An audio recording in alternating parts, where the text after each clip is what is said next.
It's time to crank up some football. Bethune-Cookman Wildcat Sports is on the air. Head coach Raymond Woody Jr. has the Wildcats fired up and ready to go. It's all about the technique, fundamentals, attention to detail. The players are locked in.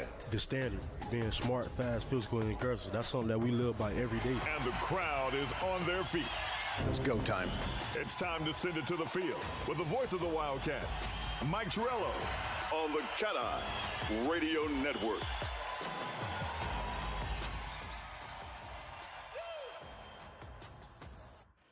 Over the course of the 2023 and 2024 football seasons, the Bethune-Cookman football team went 1-8 in games decided by 10 points or less. Two of the most entertaining games in that sequence came against the Alabama State Hornets. 2 years ago, BCU and ASU locked themselves in a defensive struggle. Trailing 19-14 late, Steven Sparrow picked off a pass to give the Cats a shot at the end zone. However, Walter Simmons' pass sailed out of the back of the end zone with no time on the clock, and ASU escaped on their homecoming. Last year in Daytona Beach, BCU scored 14 unanswered points in the fourth quarter to make it a one-score game, but again came up short on their final drive, 26-21. Now, on yet another homecoming Saturday in Central Alabama, the Wildcats will have to dig deep to reverse the curse against an Alabama State squad that feels like a team of destiny. Live from ASU Hornet Stadium on the campus of Alabama State University in Montgomery, Alabama, this afternoon's presentation of Bethune-Cookman University football on the CatEye Radio Network and 1380 WELE is on the air. Hello and a very warm welcome. My name is Michael Torello. Happy to have your company as the Wildcats play their first SWAC road game of 2025. Former BCU football player Daryl Nattiel joins me in the booth to break down all the action. Daryl, for the first time since moving to the SWAC in 2021, the Bethune-Cookman Wildcats are 1-0 in conference play, and the vibes around the program are way up this week. You know, I was talking with somebody earlier in the week, and I said we went from nothing to being ranked number 10 in HBCU football. The Cats program has made a drastic turn since the South Carolina State game. We're actually playing great football right now. It's going to be an exciting ball game. Cats come in 1-0 on the season in the SWAC, and you're playing against one of the top teams in the SWAC, Alabama State. So I'm looking for the Wildcats to have a great afternoon. These kids are locked in. The Bethune-Cookman Wildcats enter their first and only conference road game until November with a 2-3 mark overall and a 1-0 record in SWAC conference play after a swilling 41-34 victory over Alabama A&M at Daytona Stadium. It was a game that had a little bit of everything. Big play offense, defense forcing turnovers, and a Daytona Stadium as loud as I've heard it in a long time. Highlights include Javon Ross getting his first two college touchdowns on a 79-yard catch and a 41-yard reverse. Ali Scott Jr. getting two crucial TD runs, including the game winner with a minute remaining in the fourth, and Johnny Harris getting the game-winning pass breakup in the back of the end zone with no time on the clock. Daryl, I know it's impossible to sum up how much that win meant to this program and fan base in one sentence, but yeah, give it a try. You know, Coach Woody has really built this program. He's revived it. You know, we had an opportunity to get our APR correct. You know, we were under the grade point averages, and some of our practices were cut. You know, we were on probation. Nobody really knew that. So he revamped this team over the summer, and we've kept some kids, but now they're beginning to buy in. You know, you change your offensive coordinator, you change your special teams coordinator, and our special teams have been one of the bright spots. But this offense, you know, I was talking right before you walked up to me to one of the guys I know him for 20-something years on the sideline. He mentioned something that I didn't realize. He said, since the Florida A&M game last year, the Cats have been one of the most potent offenses in the SWAC, and that's true. We scored 38 points there. We only scored a few points against FIU and Miami, but we've been in the 30s and the 40s the last 4 games against SWAC competition. So BCU is beginning to get some respectability back in the SWAC, and they're going to begin to scare some folk. For a different perspective on the current state of BCU football, I caught up with head coach Raymond Woody Jr. last week to talk about the win over Alabama A&M, unlocking the offense with Cam Ransom under center, and trying to contain the electric Andrew Body. I'm here with Coach Woody before the Wildcats take on Alabama State here on Saturday. Coach, it's always good to talk to you after a win, now 2 weeks in a row over Alabama A&M. Good to get a win in conference at home. How much did the crowd really support you? Because it felt like the place was rocking more than I've really seen it since maybe 10 years ago. Well, I tell you what, we definitely owe it to our fans and the community, to continue doing what we're doing. I mean, it was great, just to be able to play at home and see the type of excitement that we had. Talking about the game, it was a wild one, back and forth. You guys got out to a lead. They came back on you. You scored late. What gives your team the resilience to kind of fight through a game like that? Well, we talk about it all the time. Even after the season, that next week when we started up meetings, finish. Throughout spring, throughout the summer, everything we talked about was finishing everything. It was good just to see the team, fight and finish. A lot of times, you get a team like that and they come pouring back and you see the team, kind of at a stagnant position, but the guys show some resilience, man, and they fought through adverse situation because, like I say, Alabama A&M was a good football team. And we knew that, and we just told them, man, we got to keep working, keep finishing everything we do. It feels like the offense has been unlocked, especially with Cam at the helm, and the running game's been much better. What's the progression been like on the offensive side of the ball last couple of weeks? Well, I just think, with anything, you have to make it second nature to the guys. Don't have them thinking out there, have them utilizing their talent and playing fast, and a lot of times, we try to tell these players that, hey, we're going to make it as simple as possible so you can play as fast as possible. And that's what we've been doing. We've been adding little wrinkles here and there, but for the most part, it's a progression, and the guys have been stepping it up. Alabama State this week. It's a team you've played close each of the last 2 years, had the ball at the end with a chance to win the game. How do you get over the hump this week, especially trying to contain a guy in Andrew Body who's been electric at quarterback? Well, it's going to come down to being intent on the technique and the fundamentals and attention to detail. I mean, we have to have good eyes because, like I say, he's a playmaker. He can do things that average person can't do. He put a foot in the ground, he can go and he can throw. So we're going to have our work cut out, but we're going to be ready. Appreciate your time, Coach. Good luck. Thank you. After not scoring a touchdown the first 2 weeks of the season, BCU has seemingly moved the ball at will these last 3 weeks, scoring 117 points in games against South Carolina State, Edward Waters, and Alabama A&M. Cam Ransom has been a revelation, passing for 781 yards and 9 touchdowns in 12 quarters, also rushing for 2 scores as well. Freshman Kamani Robinson has led the rushing attack with 284 yards and 2 touchdowns, while Malik Huggins is making his case for an All-SWAC nomination at wide receiver with 4 touchdowns and averaging over 16 yards per reception.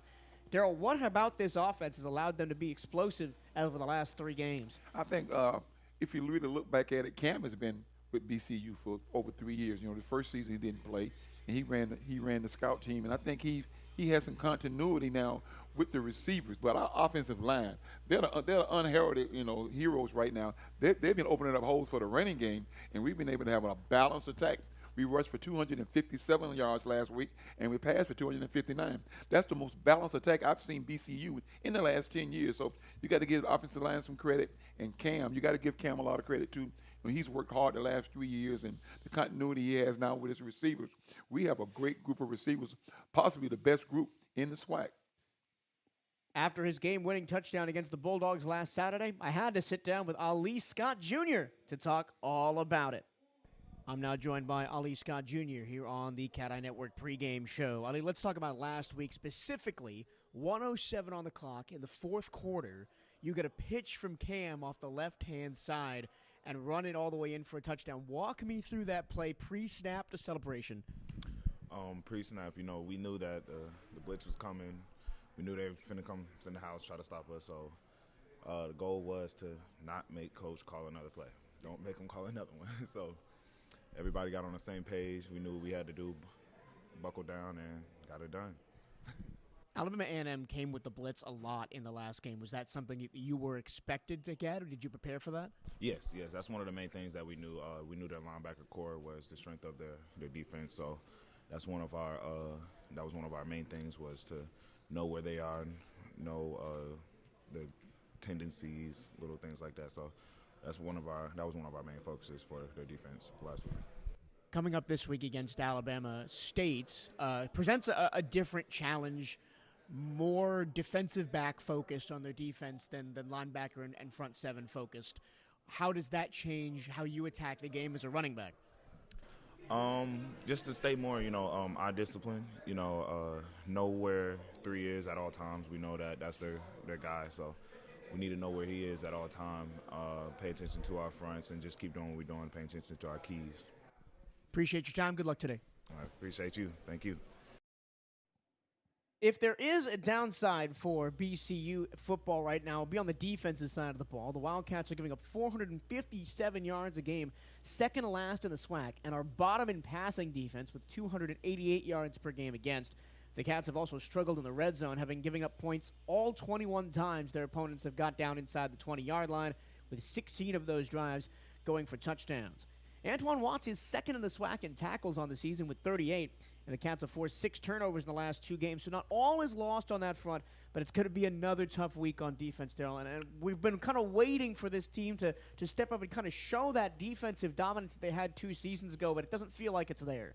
Yeah, the defense is still struggling a little bit, but, our cornerbacks have begun to play man-to-man, and we begin to get some pressure on the quarterbacks. Because the defense is kind of struggling, it's going to create a shootout because they're going to score some points, and we're definitely going to score some points. So until we get the defense kind of untracked, we got some guys that's getting an opportunity to play now, and we're going to see some different schemes here this afternoon. So it could be a shootout. We were talking at the hotel last night about trying to slow down Andrew Body. What do you think the Wildcats need to do to shut down the Hornets' #1 passer? Andrew Body, in my opinion, is one of the best quarterbacks in the United States, no matter what level. This kid out of Corpus Christi, Texas, is absolutely phenomenal. We didn't see him the last 2 seasons because he had injuries, but this kid can play some football. I was talking to one of the UAB coaches. We stayed on the UAB campus last night, and he said, we played Alabama State the first game. Look out for his quarterback. I say, no kidding.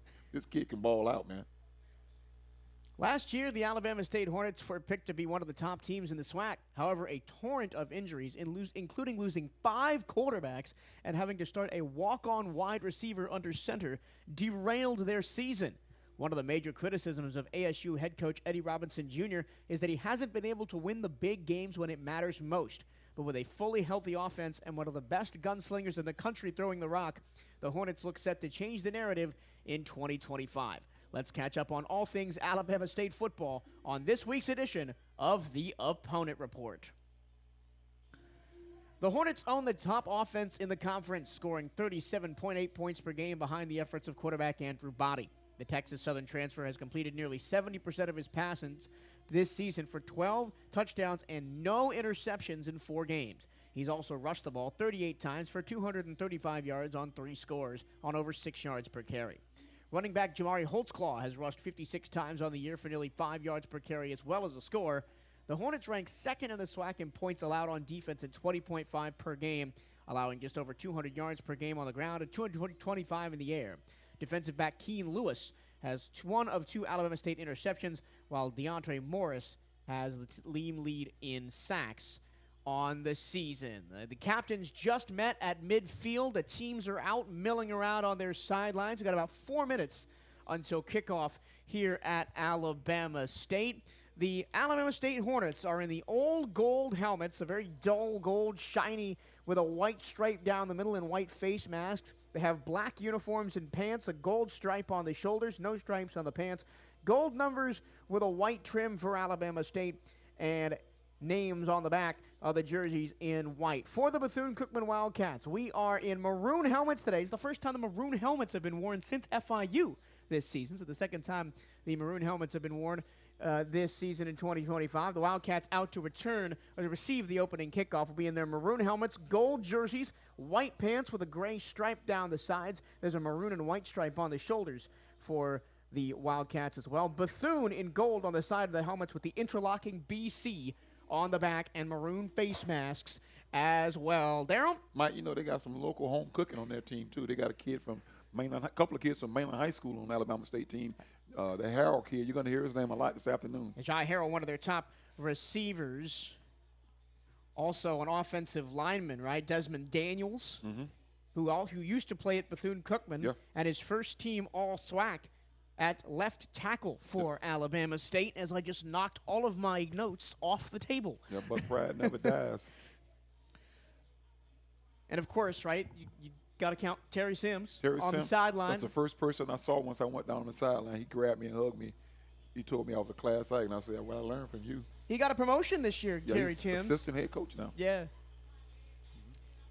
We are just waiting for TV now. Put 15 minutes on the first quarter clock. Alabama State will kick off right to left across your radio dials this afternoon. Mike, here's something we ought to say before the broadcast. We support the honeybees. You know, It's probably important we do We do support say the that. honeybees. But I'm going to let you say that. No, They're I down look down for in them. front of us to Yeah, the right. Yeah, they got a lot of press this week because of what happened at Tallahassee, but we're going to be classy. We're going to always stay on top of things in this booth. We support all HBCU bands and their auxiliaries. Wish the Pride were here this week. I got a couple questions walking in today about, where's the Pride at? Where's the band at? And didn't come this week. So only the Mighty Marching Hornets making the music today. Well, the Pride's here. supposed to be playing at the Jacksonville Jaguars in the Kansas City Chiefs game on Monday night, but they canceled that because of that weather that's in Florida right now. Mm-hmm. Here we go. The Hornets set to line it up and kick right to left. Their kicker is Brandon Gilliam, the senior out of Vicksburg, Mississippi. Back deep to receive for the Wildcats. It's Javon Ross is standing at the 5-yard line middle. But remember, Alabama A&M pooch kicked it a lot to the up man. So we'll see if Alabama State goes with a similar mindset here today. We are just waiting for the TV guy to get off the field. He's down there wearing the red hat, bright red shirt. He lets us know that, hey, the TV's still a commercial. We can't play ball yet. Still 15 minutes on the clock. And about 10 minutes ago, there was almost nobody in this stadium. But the crowd has started to file in. Not a bad crowd here today on a beautiful Saturday in Montgomery. You got to understand something. In Alabama, homecoming is not like homecoming in Daytona Beach where we flock to the stadium. See, their number one game is 2 weeks when they play against Alabama A&M. But this homecoming, everybody's in the parking lot. This place holds almost 20,000 people. It's a beautiful stadium. Beautiful You place. got to get up here for a game if you haven't. Come up, support the Wildcats next time we come up here. Or if you're just in the area, come out and check out a game. It's a beautiful campus, too. I love coming to Alabama State. They got a whole nice athletic village with baseball and softball off to our right. The O-Dome behind us, the Oliver Donaka Dome, where they play basketball. It's a great time up here. And Alabama State's always real nice to us and make sure we got everything we need. And a beautiful venue. And we're still just talking, waiting for the red hat to get off the field so we can play this football game. When I go in stores and I see people with red shirts, I'd be like, I'd go the other way because I'd be thinking it's a timeout. Well, it's currently still a timeout. Alabama State is lined up at the 30-yard line. Yeah. Brandon Gilliam about 5 yards behind. The ball is on the tee. Javon Ross is standing at his own 5-yard line. That's the listeners left in the middle of the field. Now he wanders to the near hash and wanders back to the middle of the field. The number one gripe for the SWAC network and people in Daytona is the commercials because they want to see the bands, but the commercial is so long in SWAC on the SWAC network. But we support the SWAC network also. But it's just that they got to get that paid advertisement. And we're in a commercial right now. We are still waiting for football here we go. in Alabama. All right, the Red Hats off the field. The official places the ball on the tee. Brandon Gilliam gets set to kick it off right to left as you looked at it at your radio dial. Here we go. Hand in the air, foot through the ball, and it's game time in Central Alabama. Javon Ross, 3 yards deep in his own end zone, is going to bring it out at the far hash marks. And he's going to be gobbled up at the 15-yard line. Had nowhere to go on that return. Probably should have just ate it and took a knee. That ball was too deep for him to bring out because by the time he got to where the wedge was 20 yards ahead of him. He was tackled at the 15-yard line. So let's see what happens on the first play this afternoon. And it'll be interesting also to see who comes out at quarterback, right? Because we don't know if Cam's 100% healthy. We might see Timmy McLean. It's Cam. It will be Cam Ransom. From the 15-yard line going left to right here. 2 receivers left, single right, ball right in the middle of the field. 4 down linemen, 2 linebackers for Alabama State. Cam in the pistol with Kamani Robinson behind him. He fakes the handoff to Kamani, rolls left out of the pocket. Cam looking, throwing deep down the field, one-on-one coverage, and it is caught by Malik Huggins to the 30-yard line, to the 20, left side, 15, 10, 5, 1 play.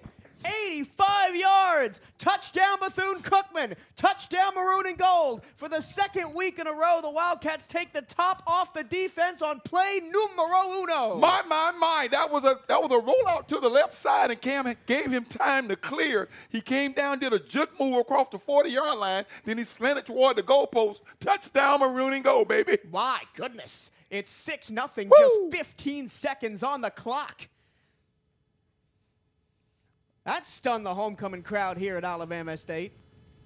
And apologies that there's no crowd noise today. We could not get the crowd noise feed working here at the stadium, so you're just going to have to enjoy the sounds of our voices here this afternoon. Extra point good by Juan Dominguez, and it's 7-0 Bethune-Cookman with 14:44 to go in the first quarter. One play, 85 yards. The talk around the swag is Bethune-Cookman's dangerous. They're potent. And it's been proven right there. Cam throws that thing 90, 85 yards for the touchdown. And that was about 70 of it was in the air. That was a ridiculous throw. And he waited. He rolled to the left side, and the receiver on this side did a juke move at about the 50. Then he slanted, caught that thing in the breadbasket, and just danced it into the end zone. That was Malik Huggins, his fifth touchdown of the season in Ricky 3 Ross. games. Ricky Ross. He calls himself Ricky Ross Rose. Fifth touchdown in 3 games for Malik Huggins. He's been Wow. on fire. Cats, man, are dangerous, man. This team here is believing. They're a dangerous group of kids right now. We just got to play defense. Well, now we're going to see the other side of it, and as Andrew Body and his offensive cohorts get set to take the field, Juan Dominguez set to kick things off for the Wildcats. Nehemiah Dixon is back deep for Alabama State. He's at the far hash marks around the 5-yard line. Ajay Harrell is also in there to receive. The kick is going to go to Harrell at the 5-yard line near hash.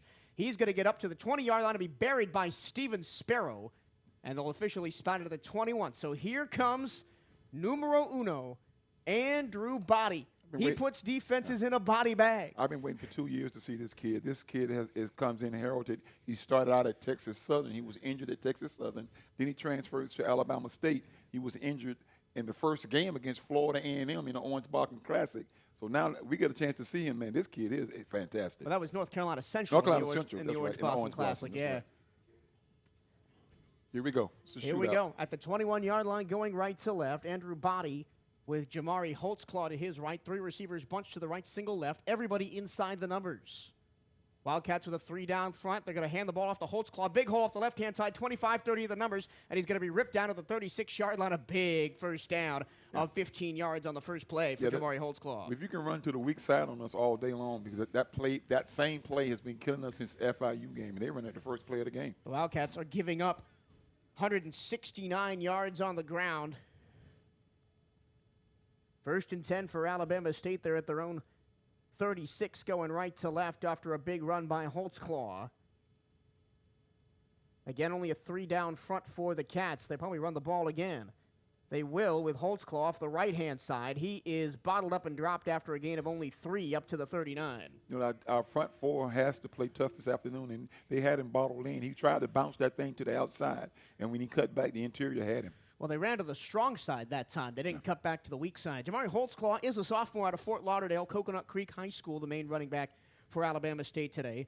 He's been replaced in the backfield now by Carl Ligon, the junior from Prattville, Alabama, and a transfer from East Central Community College. 2 straight runs for Bama State, 2nd and 7 at their own 39.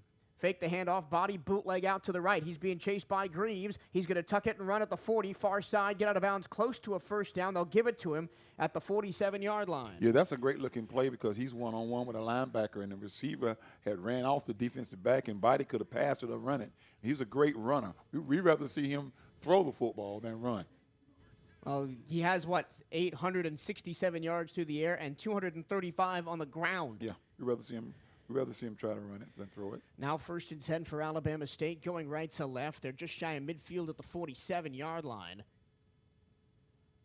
Dylan Creech, the fullback, goes in motion to the right-hand side. Fake the handoff. Body back to pass. He's pressured. He's trying to escape. He's going to be wrestled down right at midfield. Loss of 2. That time we got pressure up the middle. Big number 44 for the Wildcats. That's A.J. Hall. A.J. Hall from Rock Ledge. He barreled over the center, found a gap, and forced him up into the pocket. It's going to bring up second down now, about 12. Correction, he's back at the 45-yard line for that loss of 2. The ASU Hornet logo at midfield is off-center, which threw me off a little bit. Okay, the S is in the middle. The S is in the middle, not the Hornet. Okay, I'm glad you noticed that. First, second and 12, Alabama State at their own 45-yard line. 2 receivers right, single left. Body keeps, throws right side, caught at midfield by Harrell. He breaks the tackle far sideline and gets out of bounds into BCU territory at the 39-yard line. That's a first down, Hornets. That's their bread and butter play. I've seen Harrell on film catch that pass a number of times. He scored twice on that same pass. He's a kid out of Daytona Beach, Mlan, which he was wearing maroon and gold. That wasn't Harrell. That was Asa Gregg, the sophomore from Waldorf, Maryland. Okay, but Harrell runs that same route. Yeah, Harrell now in one-on-one coverage here near side as they set up 1st and 10 at the Wildcat 39-yard line. Good-looking drive for the state right now. Yeah, well, they'll do this to you all day. They're not a big play offense like the Wildcats is. They'll just nickel and dime you, slowly move that ball down the field. Man in motion, snap to body, handoff Holtzclaw. He'll run left, get a block, and be ripped down after a gain of 4 to the 35-yard line. Antoine Watts on the tackle. He comes into the game second in the SWAC in tackles. He's now 1 away from 40 on the season. Yeah, Watts is a headhunter out there. He's beginning to make a name for himself. Watch the weak side. Watch the fake and body running to the weak side. We got wholesale changes right here, substitution, but their weak side attack is very dangerous. LaRon Davis and LaRon Lurie come in to be the 2 interior defensive linemen for the Wildcats. 2nd and 6 from the 35 of BCU for Alabama State. Body throws it underneath, caught at the 30-yard line. Breaking a tackle is Jalen Jones. He scampers out of bounds for a first down far sideline near the 20.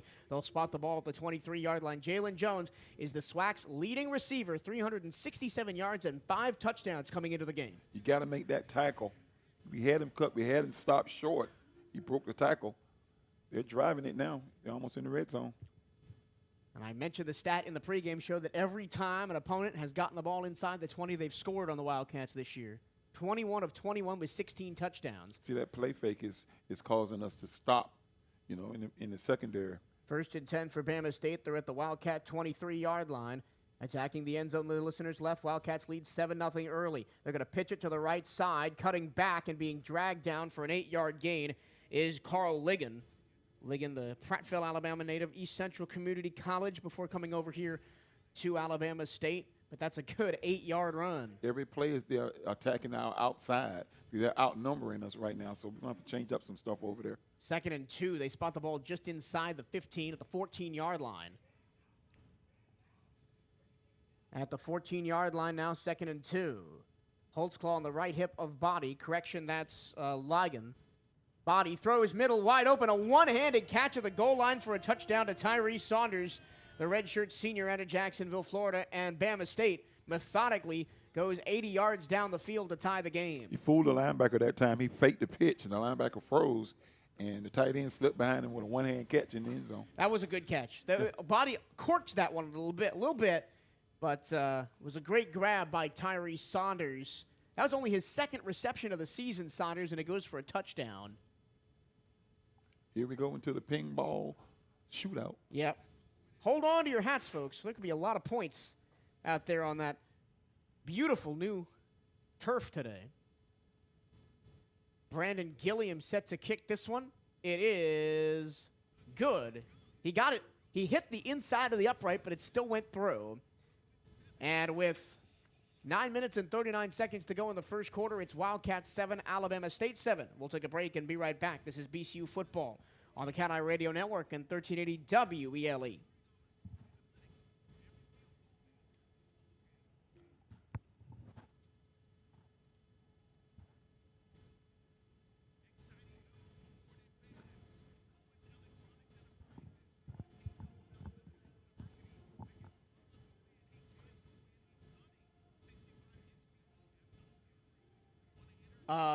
We have no timer on the field. It's just a guy in a red hat It's usually like 3 minutes, especially swipe timeouts 3 minutes long almost. Minute 30 is fair. Yeah. I'm annoyed we don't have crowd feed today. I'm plugged into what they say is crowd feed on there. It doesn't open. We're up too high. It's like Daytona Stadium. If we could open the window, I wouldn't have had to use their crowd feed. Anyway. But everything else sound good?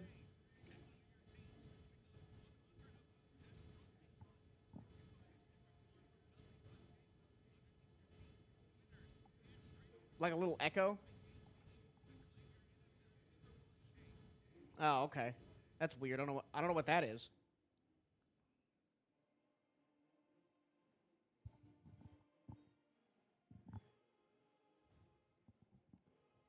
I don't know. Standing by.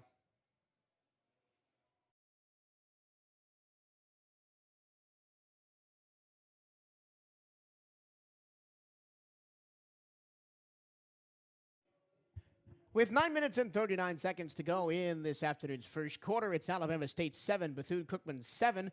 Alabama State went 9 plays, 79 yards, covering 4 minutes and 59 seconds, and a touchdown to Harden from Andrew Body. So it was Derek Harden, not Tyree Sanders on the touchdown. My apologies. Harden, the senior from Olive Branch, Mississippi. And we've seen now the Wildcats defense kind of be picked apart by this Alabama State offense, though. Yeah, we talked about the way the defense has been struggling, but everybody got to play their assignment. They had ran that pitch a couple of times, and he froze the linebacker on the fake pitch. When the linebacker froze right there in the gap, the tight end went right behind him. So now they'll kick it back to the Wildcats. Remember, the Wildcats went 1 play, 85 yards on a big home run pass from Cam Ransom to... the quick strike. Yeah, Malik Huggins. I think we need to slow it down and try and get a drive together and not just try and home run ball all day. Yeah, the quick strike can hurt your defense, so they're on the field a lot. We only been on the field one offensive play, even though the score is 7-7. Yep.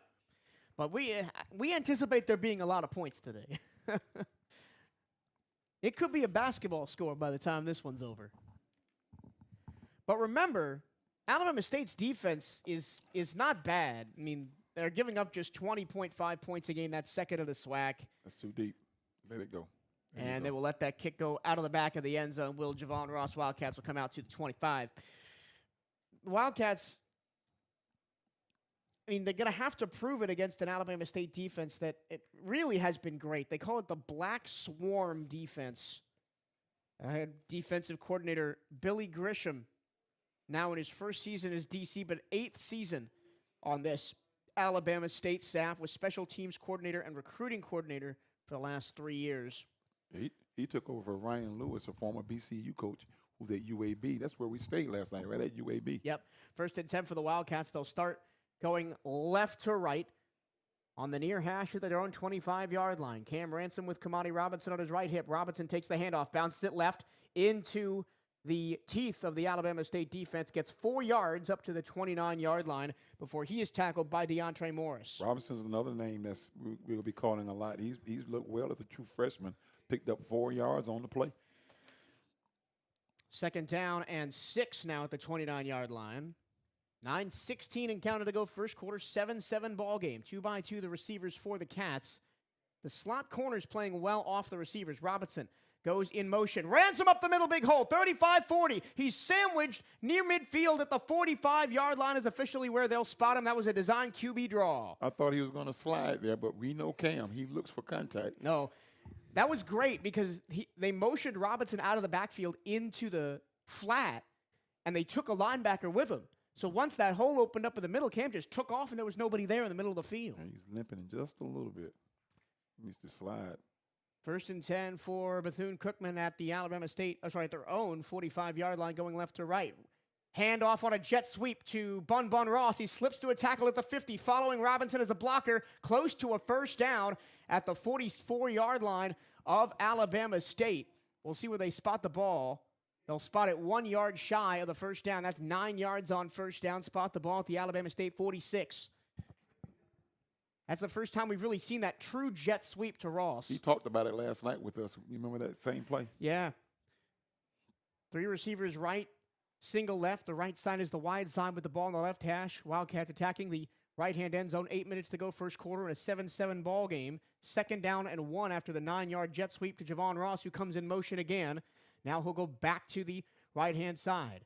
Cam looking. Here's the blitz. Backside. Throws. Incomplete. Knocked away.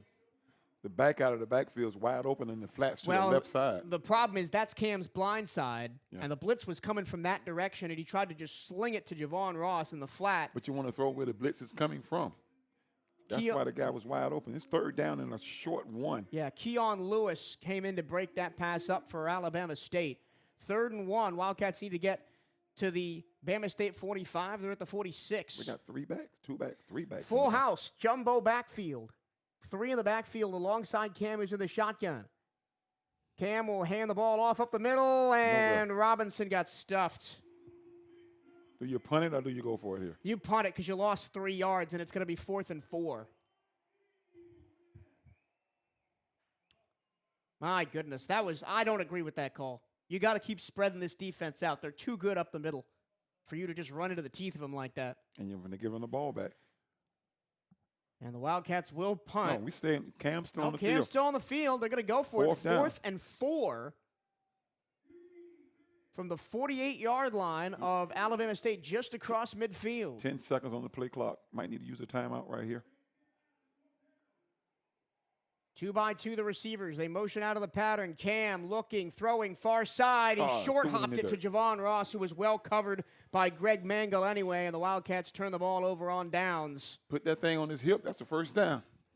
Goodness gracious. I thought Cam was going to take off again. That was the same kind of play that he took off for the 20-yard carry earlier in the drive.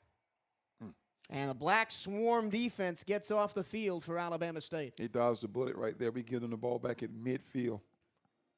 It'll be at the 48-yard line. When we come back, we'll take a break, and it's Bama State ball next on the CatEye Radio Network and 1380 WELE.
After the 4th down conversion failure for the Wildcats near midfield, it is Alabama State ball at their own 48-yard line going right to left. 6:57 to go in the first quarter. It's a 7-7 ball game here at ASU Stadium in Montgomery, Alabama. Andrew Body in the gun with Ligon behind him. Creech, the fullback on the right-hand side, fake the handoff. Body drops back, throws in the flat to Ligon, who dropped the ball. And that's going to be an incomplete pass. They tried to set up the swing pass by going to the right side. The back slipped out of the backfield. Body kind of short-armed it. We had a defender there, but he only had one man to beat. He don't make that tackle. That's a touchdown. Yeah, I'm on Ligon just dropped the ball. He was looking to run. That's He what was. happened. His brain was in the He end was zone licking before his his body lips. caught the Yeah. ball. Mm-hmm. That's the first Good-looking play. missed play for Body, who is a 69-yard completion percentage man on the season. 2nd and 10 now from the 48, just shy of midfield. They bring Creech into the backfield as the fullback. They hand the ball off. Following Creech is Holtzclaw, and he'll get about 5 across midfield to the Wildcat 48. Big play here, 3rd down. Officially a gain of 4, 3rd down and 6. Alabama State will change some personnel. Got some extra receivers coming in. Yep. Dylan Vickerson, the freshman out of Miami, comes in. You got 4 guys to this side. Dylan Jate, one-on-one on the far sideline numbers. 3 receivers on the near side. 3rd down and 6, just across midfield to the 48 for Bama State. Body is going to run. He's going to get around the edge to the 45 to the 40. Far sideline, run out of bounds near the 30-yard line. Antoine Watts could not keep up with Andrew Body. Big first down for the Hornets. I saw the way they lined that up that he was going to run it because there was nobody out there. The defensive end was on a 3-point stance, and nobody else was there after they put the man in motion. I knew he was going to keep that to the outside. They motioned everything to the left side. Yeah. All the guys to the left side. He went right. Have you been watching if we've been spying Body early? I don't think we have been. I think we're just playing straight up right now. We're going to have to put a spy on him soon. Big run for Body. 16 yards to the BCU 32-yard line, 1st and 10. Motioning the back out of the backfield. Body to pass. Throws underneath the screen to Harrell, who turns the corner and is wrestled down for just a gain of 1 to the 31-yard line. The Wildcats hold their water on the boundary that time. Good tackle by Naeem Lassiter. That's the old famous tunnel screen everybody tries to run to their playmaker. He only got 2 yards on it, or a yard and a half. Of course, Harrell now in his 2nd year out of Daytona Beach, Mainland. Here's Former FHSAA Player of the Year at Mainland High School. He has a ring from the Buccaneers. Here's that trips to the left side again. 2nd and 8 from the 30-yard line of the Wildcats. Wildcats showed double linebacker pressure. They'll run the ball up the middle and just push their way close to a first down inside the 25 to the 24. Need the 22 for a first down. That's just a bully ball. Marcus Harris, the Jackson, Mississippi native. That weak side scares me every time. They run that ball to the weak side and nobody's there. 3rd down and 2. Wildcats crowd the box with 7 in the box. Harris takes the handoff, runs into Greaves and doesn't get there, comes up a yard shy of the first down. I think they'll go for this. Yeah. 4th down and 1 at the 23-yard line. I think they lost a half a yard. Greaves is that kid, man, that he's going to go for the field goal. They are going to go for the field goal. Wow. That's a big stop for the Wildcats. Yeah, Greaves is a kid I like. You know, I call him Little Ray Lewis. He looks just like Ray Lewis in the face. Field goal attempt. This 40. is Andrew Abu Akel kicking the field goal here. It'll be from exactly 40 yards. The holder is lined up at the 30-yard line, right hash. Alabama State to try and take the lead with 3:55 to go in the first. Akel's kick is on the way, and it is good. Just inside the left-hand upright, but the Wildcats do get a half stop there and trail 10-7 with 3 minutes and 49 seconds to go in the first quarter. But I want to talk about that 3rd down stop, right? That was great. Jeremy Greaves just sat back in the B gap, waiting, and finally engaged on Harris and made the solo tackle in the hole. And Greaves is a kid out of South Florida, Clewiston. A great-looking kid. He's been here. This is his 3rd season, even though he's a junior. He plays well when he plays inside that gap.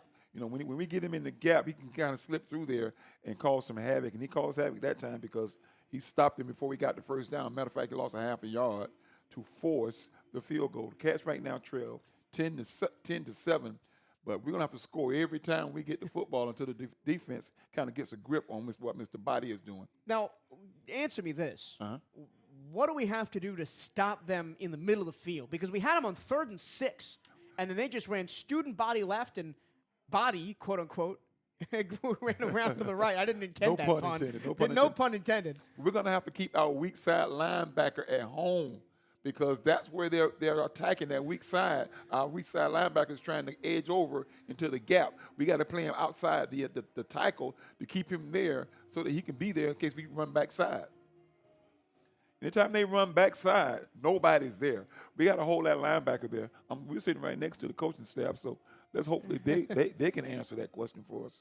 You love Bethune-Cookman University sports? Of course you do. Then don't miss Hail Wildcats Radio, the podcast that takes you behind the scenes of all 15 Wildcat sports programs.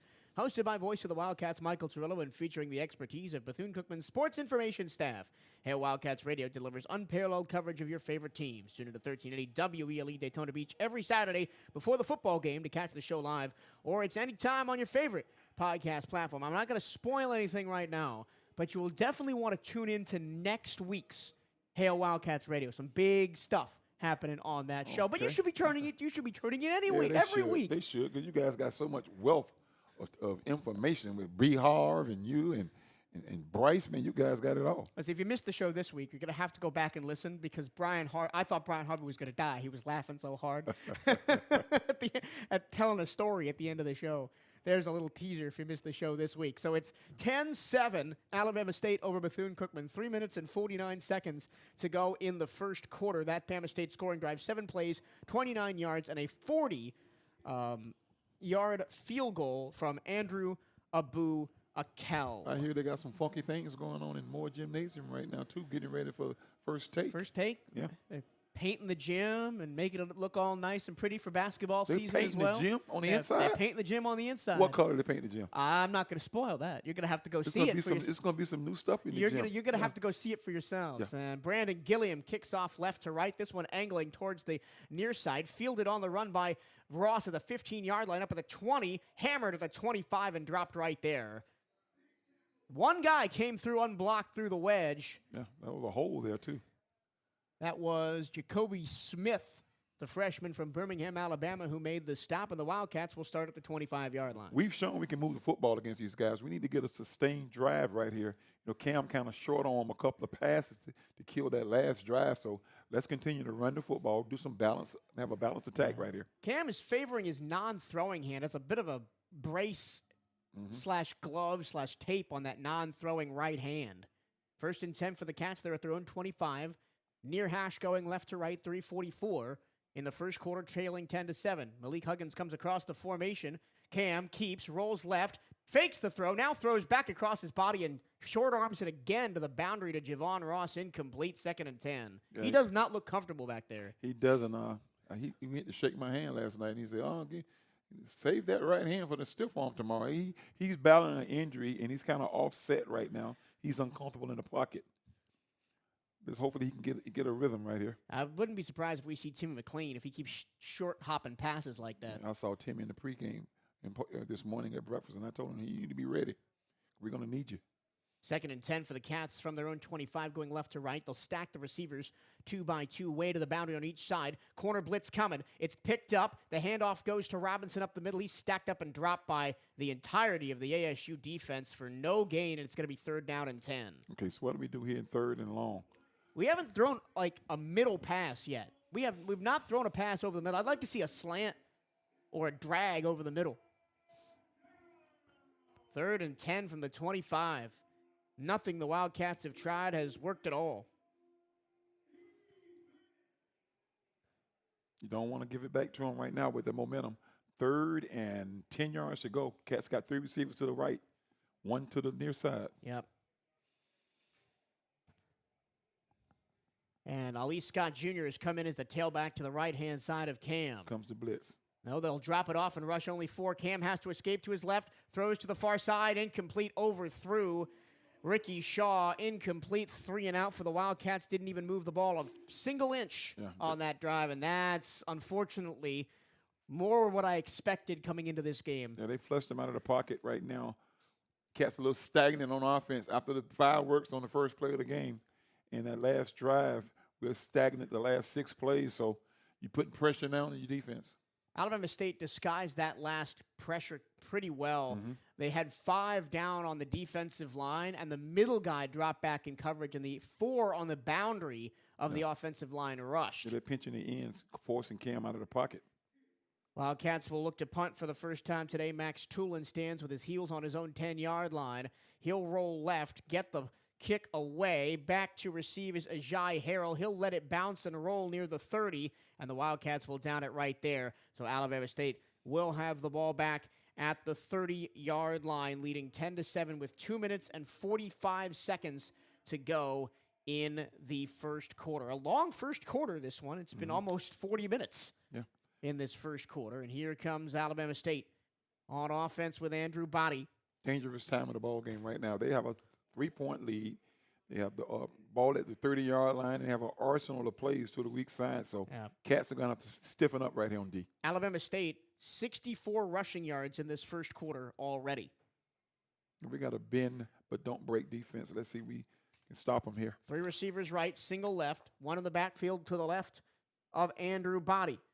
Fake the handoff to Holtzclaw. Body goes in one-on-one coverage, far sideline, and it's incomplete. Just over the outstretched diving fingertips of Ajay Harrell.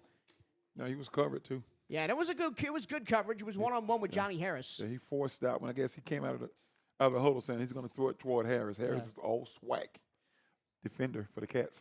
We got two East Florida guys going at it right there, Ajay Harrell and Johnny Harris, who's from Sanford. Florida produces so much talent. Sanford against Mlan. In every sport, Florida produces so much talent. Ball right hash, 2nd and 10 after the incomplete pass. Body in the pistol with Harris behind him. He'll hand the ball off to Harris. Correction, that's Holtzclaw. Big hole up the middle all the way to midfield. And it takes 3 Wildcats to bring him down. He was untouched for 20 yards right there. That's Achilles' heel for the Wildcats, that trap play to the weak side. Man, we've been talking about it for the last 3 weeks, man. That's the Achilles' heel of the defense. Now, the Wildcats got a generous spot on that one. They spot the ball just across the 45 at the 46-yard line, going right to left. They go right back into the pistol with Holtzclaw behind Body. Andrew walking up to the offensive line to change the play. Have a tight end on each side, Alabama State. Max protect formation here with just a single receiver each side. Play action. They'll throw the screen to the right-hand side, and breaking a tackle is Ajay Harrell down the left-hand sideline to the 20, to the 15, and finally run down at the 12-yard line. Yeah, they had everybody fooled that time. They had 10 men around the football. They faked it up the middle, and Harrell was one-on-one with his receiver, with his defensive back. Defensive back missed the tackle, and he ran it down to the 10-yard line. You cannot miss tackles in one-on-one coverage like that, and that's the second trip to the red zone for Bama State. Got a touchdown on a 13-yard pass last time they were here. It's 1st down and goal from the 10-yard line. That was a great fake by Body. I thought the fullback had the football. Handoff Holtzclaw running left. Another broken tackle. 10-5 near pylon touchdown. That's inexcusable. Johnny Harris just completely whiffed on him. Yeah. And it's a 2-score lead for Bama State. Like he hurt his knee. He slipped on that play. Came up limping. I don't know if he hurt his knee when he slipped. He did come up limping, Johnny Harris. But, yeah, you got to make that tackle. That's 2 bad missed tackles on that drive for the Wildcats. Well, when you're playing in a shootout, when it's time for you to shoot, you got to hit something. Yep. We haven't hit anything the last 2 drives. The Wildcats had that 185-yard passing touchdown. Outside of that, they got 1 first down in this first quarter. 17-7.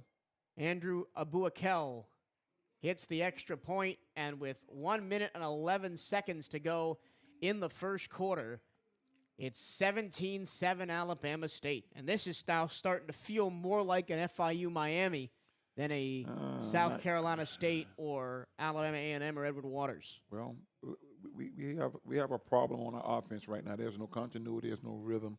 Let's see if we quickly go to Timmy McLean and try to establish something on this next drive. Let's see if he changes up the quarterback, because Cam is nursing an injury. Let's see if we stay with what we've been doing. It's only the first quarter. Well, this thing's still in the first quarter. Yeah. 1 minute and 11 seconds to go. I sound like Larry Wesley at that time. And we've played 40 minutes, and we're still in the first quarter. It's going to be a long game today. Football is back at the beach, and you can catch every touchdown, tackle, and everything in between free on CatEye Network Radio. Catch every second of every game, including pre- and post-game coverage with us live free on the airwaves in Daytona Beach at 1380 WELE. Not at your radio? No, not local? No problem. Head over to youtube.com/CatEye Network or new for this year, bcuathletics.com/radio on your smart TV, computer, or mobile device for all the coverage you need. 17-7 Alabama State over Bethune-Cookman. That last scoring drive for the Hornets, 4 plays, 70 yards, covering a minute 33. And that was a big play drive. 16 yards, 44 yards, 10 yards, touchdown. And it hasn't been Andrew Body that hurt us. It's been his compadres who've hurt us. Kickoff from Gilliam. The up man receives it at the 5-yard line for the Wildcats, bringing it middle. Now going back to the right-hand side, just past the 20 to the 22, and that's where the Wildcats will have the ball. That was 26. 26. That's Robinson. No. Ali Scott Jr. normally wears 26, but he's not today. He's wearing number 11. That was Ali Scott, right? No, 26? Ali Scott's wearing 11 today, I'm not sure who that was. Either way, it'll be 1st and 10 for the Wildcats. Cam's back out there. At their own 23-yard line, going left to right, looking for anything. Now, they've gone from up 7-0 to down 17-7 in the space of about 10 minutes here. Okay, we need some explosive plays here to move the ball down the 3 field. receivers right now, 4 as the running back goes in the flat. Cam looks that way, throws underneath. That pass is caught at the 25, breaking 3 in the middle of the field. Javon Ross at the 30, and a tackle at the 34-yard line for 10 yards. That's that slant that I've wanted to see. No, that was like a middle tunnel screen. It looked like it was a middle screen. Something over the middle. Yeah, Everything we've thrown previously has been to the boundary. Yeah, that was a middle screen right behind the line. Got 11 yards on the play up to the 34-yard line. 1st and 10 for the Cats. All 3 receivers, 2 right, single left, go to the boundary. Cam puts the ball in the belly of Kamani Robinson. He fights through some arm tackles and picks up 4 yards up to the 38-yard line. Continue to stay balanced and drive. Picked up what, 5, 6 on the play? 4. Robinson, of course, the freshman out of Seminole High School and Mlan. Local talent on both schools here today. Robinson probably played both with and against Ajay Harrell in high school. And that's the end of the first quarter. There's been some excitement, but it's mostly been for Alabama State, as after a 85-yard touchdown pass for the Wildcats, Alabama State has rattled off 17 unanswered points. And we go to the second quarter after this. You're listening to Bethune-Cookman University football on the CatEye Radio Network and 1380 WELE.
Back at ASU Stadium on the campus of Alabama State in Montgomery, Alabama.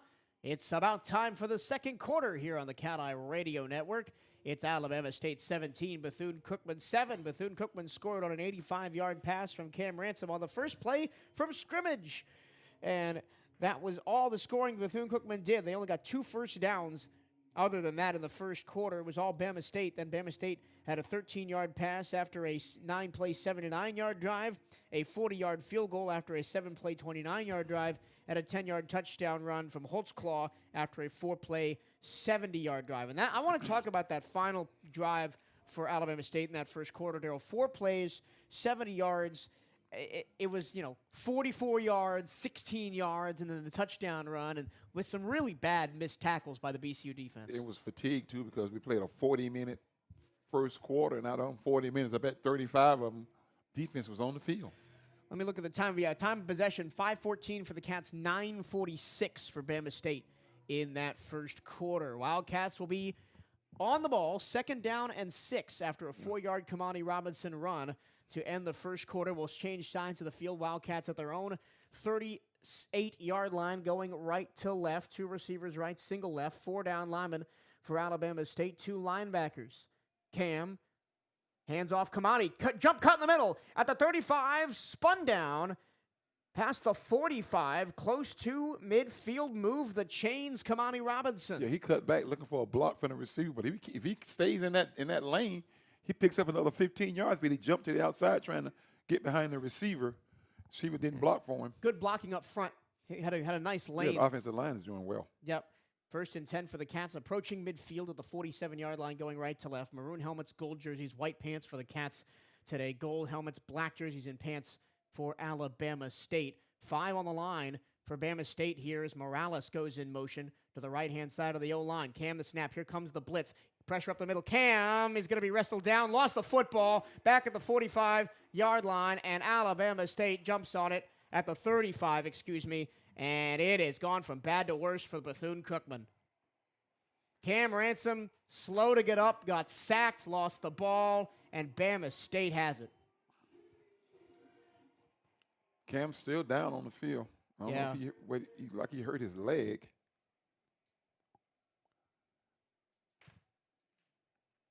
And Cam Ransom still down. And things could go from bad to worse quick for the Wildcats if their star quarterback can't continue. They picked up the blitz, but there was one guy leaking from the outside, and Cam tried to flush himself out and run to the right side, and he came from behind Cam. He got his leg twisted and fumbled that football. They got a great opportunity right here at the 28, 30, 32-yard line. Cam is still down. Yeah, Brakean Harold forced the fumble and the sack. Recovered by Tashawn Sims. They'll spot the ball at the Bethune-Cookman 34. We'll take a timeout on the field, and it'll be Bama State ball when we come back. This is Bethune-Cookman football on the CatEye Radio Network and 1380 WELE.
The red hat on the field. The red hat's still out there at 20. Back at Alabama State, the Wildcats turn the ball over after a strip sack fumble forced by Bama State. Cam Ransom coughs up the ball, and Alabama State will have it at the Wildcat 34-yard line, already up 17-7 here at home on their homecoming, Alabama State. This is the second straight time when the Wildcats have come up here to play Bama State in this stadium. It's been homecoming. Look for the big strike right here, right quick. Body in the gun. Receiver in motion left to right. They'll hand the ball off to Harris off the left-hand side. Gets a block from the wide receiver. Cuts up the channel and is tackled by Steven Sparrow at the 20-yard line. A good 15 yards on the carry, and it's first down at the 20. Yeah, Sparrow, the linebacker to that side, scraped, and luckily he was able to make the tackle because he had cleared the defensive backs. Good-looking drive, that good-looking run. First down. They spot the ball at the 22, not the 20. Still first and 10 for Alabama State. Body fakes the handoff, throws to the motion man out of the backfield, and gets to the 15-yard line. So a 7-yard gain to Harrell.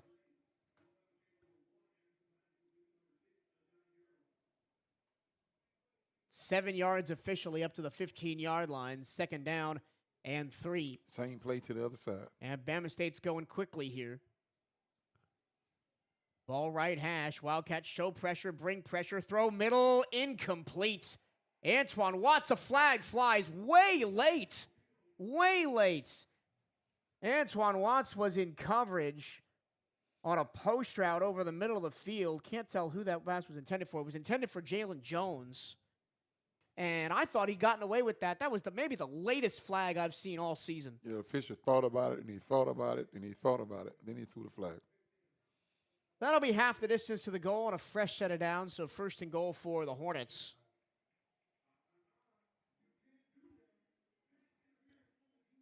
They'll move the ball to the 3-yard line. First and goal for Alabama State.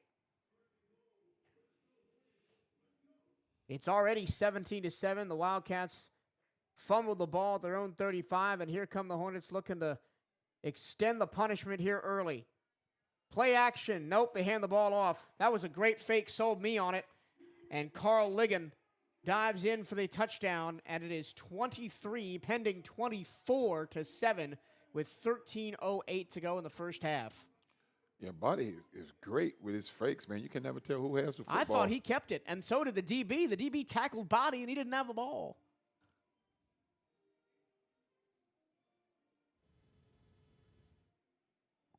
So here comes Andrew Abu Akel on for the extra point to make it 24-7. Really, all the Wildcats have had is that 185-yard pass play, extra point up and good with 13:08 to go in the first half, 24-7 now, Alabama State. Other than that, it's been nothing for the Wildcats on either side of the ball. So my question to you is this. Do we see South Carolina State in reverse? Do we see Timmy come in and ignite us in the second quarter, we'll like Cam see. did for us? Well, because I think Timmy's going to have to come in. And then who's behind Timmy? We got a guy behind Timmy that hasn't played. The FIU South Carolina State double transfer, Amari Jones. Amari Jones, yeah. Amari Jones is the 6'3", 224-pound Stark, Florida. He transferred from FIU over to South Carolina State into Bethune-Cookman. He's a good-looking kid. He's a tall quarterback. Haven't seen him only in practice, so that's what the Cats got to go with right now. Let's see if Timmy McLean could get the short passes going to kind of slow down that rush and kind of get some continuity on offense. Other than the long 85-yard pass, Cats have not done anything on offense. So outside the 85-yard pass, the Wildcats have 124 total yards in the game. Okay. That Alabama State touchdown drive was 3 plays, 35 yards in a minute. Ligon scored the touchdown to make it 24-7 with 13 minutes and 8 seconds to go in the first half. Kick away, and it's going to be fielded by Kamani Robinson at the near side hash at the 10-yard line, and he's going to be tripped up shy of the 20 at the 19-yard line. Lots of pushing and shoving late after the play. Bodies from both sides fall down and no flags fly, so it'll be Wildcat ball. They'll spot at the 18-yard line. There have been some deep field positions for the Wildcats. They have not been good on the kickoff returns. Okay, they've got Terry McLean in that night, quarterback, number 7 from Sanford High School. He transferred over from Arkansas State, and he also played a little bit at UCF and South Florida, so this is his 4th school. In 5 years. He's been all over the place. But he's won the state championships at Sanford High School. Started every game at Sanford High School over 4 years, went 40-5 as a Seminole. 3 receivers left, single right, ball 18-yard line. Wildcats go right to left in the second quarter, trailing 24-7, 13 minutes left. McLean keeps, throws middle, pass complete to Morales, the tight end, past the 30, and spun down at the 32-yard line. That'll be a 12-yard pickup on a first down. See, I talked about earlier, I like the package that we have for Timmy, those short passes. He can run that offense well. We can't put the same package that we put with Cam. He throws those short passes well. He's left-handed, just like Cam, but he can find the tight end and those receivers curling across the middle. First and 10 for the Cats at their own 32-yard line. The defensive formation has changed for Alabama State. They're going 3 down linemen here. Yeah, they know what's coming. It's a pitch to Ross, going right to left. Ross trying to cut up field, squeezes through a hole, and falls forward for a 5-yard gain up to the 36-yard line. He should have cut up earlier. He stretched that out. We got an injured player down at the 28-yard line for Alabama State. But Bonbon kind of stretched it out. If he'd have cut up, he had a lane there, but he still picked up 4 yards. Zaquan Patterson is the Hornet down. Zaquan is an interesting cat. Originally from South Florida, played at Chaminade Madonna. College freshman year at Miami, played 13 games, made 19 tackles. For the Canes? For the Canes, okay. As a true freshman. Then transferred from Miami to Oklahoma State this spring, but was dismissed from the Oklahoma State program in early August before coming over here to Alabama State. Oh, man, he bounced around then. Yeah. I was going to say, Oklahoma State could have used him with the state of that program right now with Gundy gone and everything happening up there. Yeah. But he is currently down, Zaquan Patterson, the sophomore out of Hollywood, Florida. And that's a lower leg injury, too. Yeah, we'll take another injury timeout. When we come back, it's more BCU football. This is Bethune-Cookman University football trailing 24-7 with 12 minutes left to go in the first half on the CatEye Radio Network and 1380 WELE.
The defense. They went to a After the injury timeout, it's going to be 2nd down and 5 for Bethune-Cookman. They're at their own 31-yard line, or 36-yard line, going right to left. Timmy McLean in at quarterback. Fakes the handoff to Scott. Throws near side to Ross. He's one-on-one. Gets a block. Tries to go outside of the 40. Still on his feet at the hash marks, and he's going to be pushed out of bounds at the 42-yard line. Very close to a first down. We'll see if they give it to him.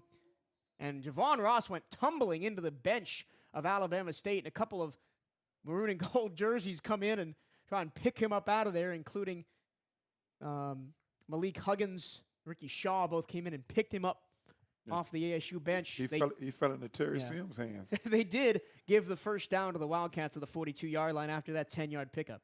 Bonbon that time should have cut it up again. He's dancing, trying to get extra yardage. He can just turn and run. He just needs to put his shoulder pads north-south and put his foot in the ground and take off. And they changed their defense to a 3-3, 3-3-4. Only 3 down linemen now with Timmy McLean in the game.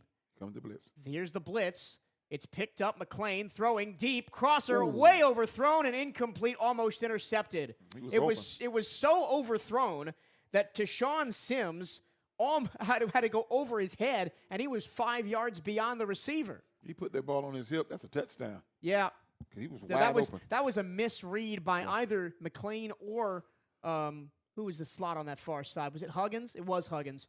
Huggins, they did like a 10-yard slant, and McLean threw it like a go route down the seam and way overthrew him. Now 2nd down and 10 for the Wildcats on their own 42. 3-man front again. Scott motioned to the boundary. McLean takes off on the quarterback keeper to the near side, cuts back inside, puts a shoulder into the defender. He gets his helmet ripped off. No flag. Where's the flag? He snatched the helmet off. Will he have to come out of the game? He will. He just dropped his rag. Denzel Johnson just completely ripped McLean's helmet off. Cam's coming back in. And now Ransom's coming back in on 3rd and 5. They got to the 46-yard line. They got to get to the 48 of Alabama State for a first down. And Cam Ransom, who went off injured after that strip sack on the last drive. Or is this Jones? That's Jones. Yeah, this is Amari Jones, the redshirt junior. This is his first snap of the season, and it's a big 3rd down and 5. Jones against double blitz. He takes off and runs up the middle to the 48, and he's going to be chopped down at his own 49, 3 yards shy of a first down. And you can't go for it here on your own side of the field. You got to punt. Got to punt it. Tough draw for Amari Jones. His first snap of the season on a massive 3rd and 5. With McLean got his helmet ripped off. There was no flag. That's unbelievable. And now Max Tulin's going to have to come out and punt the ball. That's a horrible missed call by the officials.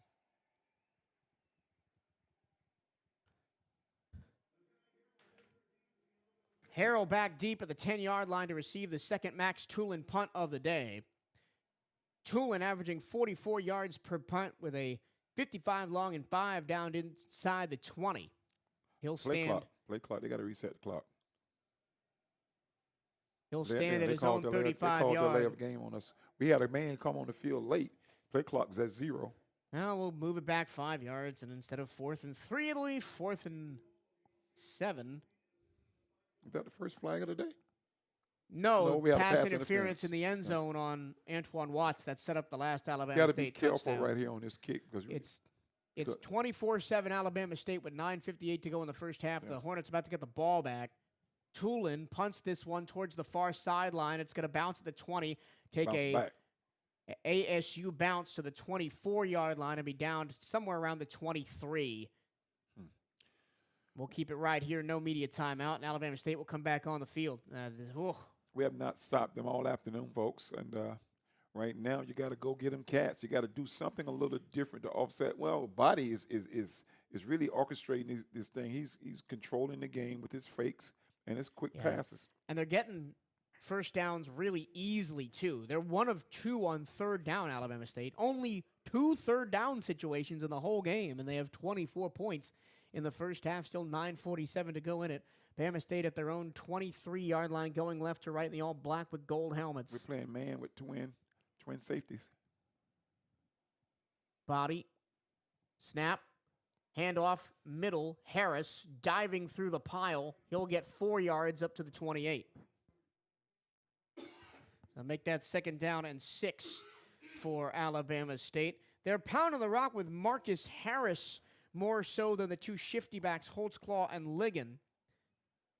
Harris, the 5'9", 240 out of Jackson, Mississippi. They'll throw the ball to the near side boundary. Jalen Jones spinning through contact. He'll pick up a first down out past the 35 to the 37-yard line.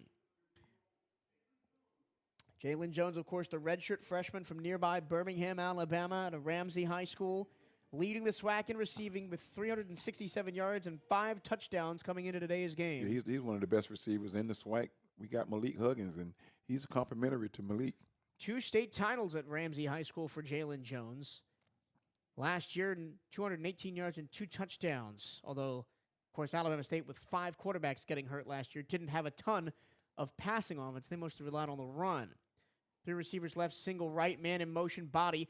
Plays the jet sweep to Vickerson. A flag comes in as Vickerson gets to the 42-yard line. Maybe that'll be the first flag on Bama State for a hold. They're calling offside on us, is he? No, he's talking on his walkie-talkie. Yeah, he's talking to the white hat. That was a jet sweep around the left-hand side. Vickerson caught it and turned upfield for about 4 yards. And Steven Sparrow is pointing backwards, so it looks like this one is going to go against Alabama State. That's their first penalty of the day. Illegal procedure. Legal formation. Interesting. So Vickerson was probably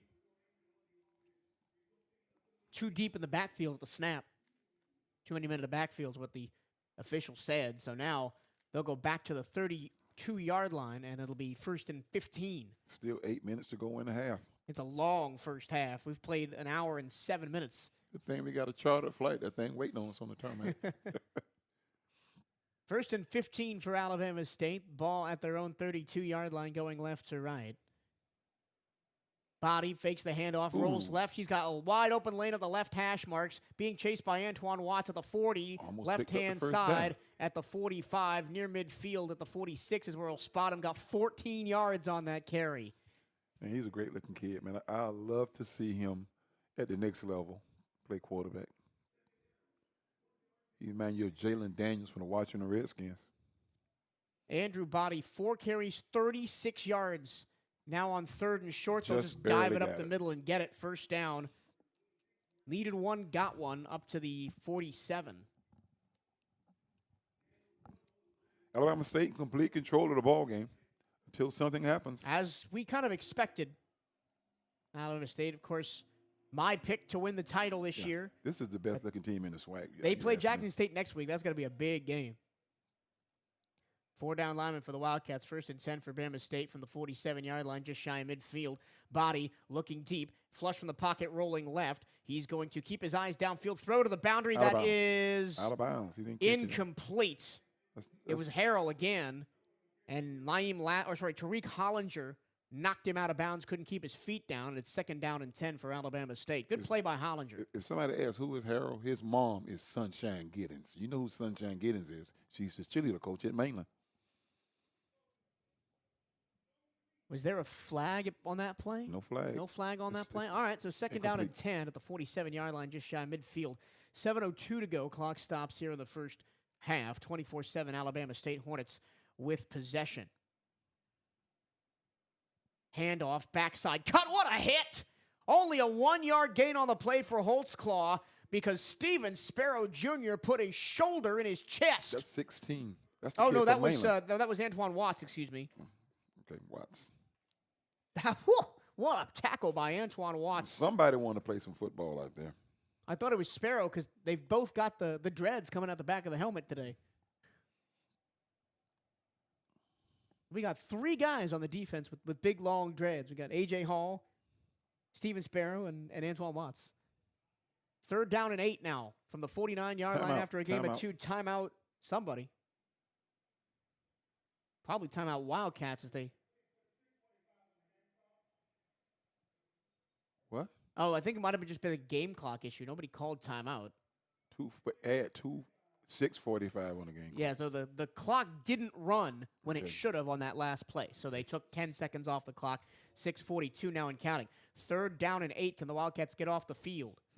Hornets at their own 49 right at the midfield logo. Watch the pass down low to Harrell. 3 receivers right, single left. Body takes the snap, has time, throws back across his body, and it's dropped. It was a comeback route towards Jalen Jones right at the sticks, and he dropped it. Body threw it a little bit behind him, and for the first time today, Alabama State's going to have to punt the ball away. That was a bullet right there. With a 24-7 lead, Alabama State has the whole playbook, to use, and Body trying to pass that ball on a curl route kind of misread the comeback route. Threw it too far to the outside. Jones couldn't get there. So the Cats now with a stop finally. And let's see the offense with 6 minutes to go. See if we can get something going with Timmy McLean. First, we got the Aussie punter, Harrison Tuck from Mount Crawford, Australia. Why are we getting all these kids from Australia? I think you can answer that. I will be happy to answer that during a dead ball situation. Tuck gets the punt away. It's going to bounce at the 20, take a bounce, and be fielded at the 11-yard line by Malik Huggins, and he's just going to take a knee at the 12. Good move.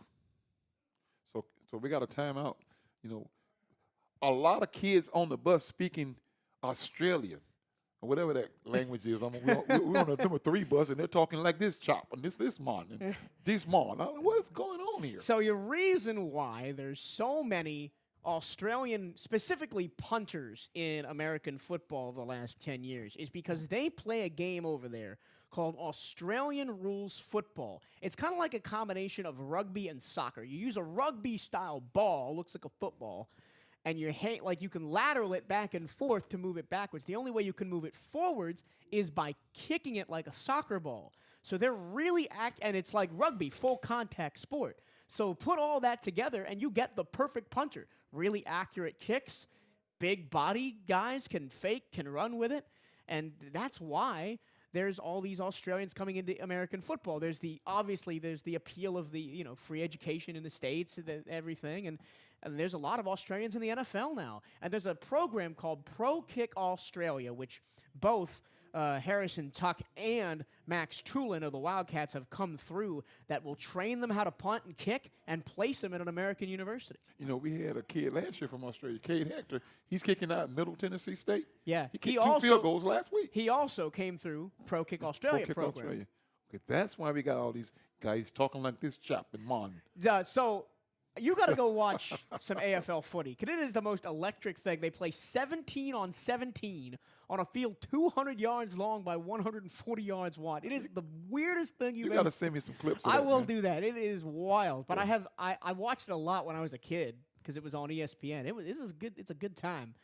Once again, it's Alabama State 24, Bethune-Cookman 7, 6 minutes and 17 seconds to go in the first half. The Cats set to get the ball back after an Alabama State punt. Bethune-Cookman football is back on the gridiron next Saturday, 3 p.m. Eastern, as the Wildcats host the Southern Jaguars in the first of 3 straight home games at Daytona Stadium. A lot of momentum for the Cats at home. I was talking to you during the timeout. I was saying this is going to be a team that's going to be really, really playing Wildcat football at home, but on the road, we always dig a hole and try to climb out. I think right now the momentum is kind of shifting. Let's see if the Cats can get a drive to get on the board with 6 minutes to go and kind of cut into this lead. Let's see if Timmy McLean can do that. The action next week will be on SWAC TV or here on WELE and the CatEye Radio Network. That's bcuathletics.com/radio. From their own 12-yard line, going right to left, Timmy McLean in at quarterback. He'll hand the ball off to Robinson, gets a hold of the 15 to the 20, working through tacklers past the 25 and out to the 27-yard line. Big first down for Kamani Robinson. Regardless of who's playing quarterback, the offensive line, BCU, the unheralded heroes, are still creating some creases. You got Robinson kind of injured his ankle on that play. Ali Scott will come in on the left hip of Timmy McLean. This is a brutal first half for the Wildcats injury-wise. Arnie Ransom and now Robinson both out. So you got second-string quarterback and second-string running back in there with Ali Scott.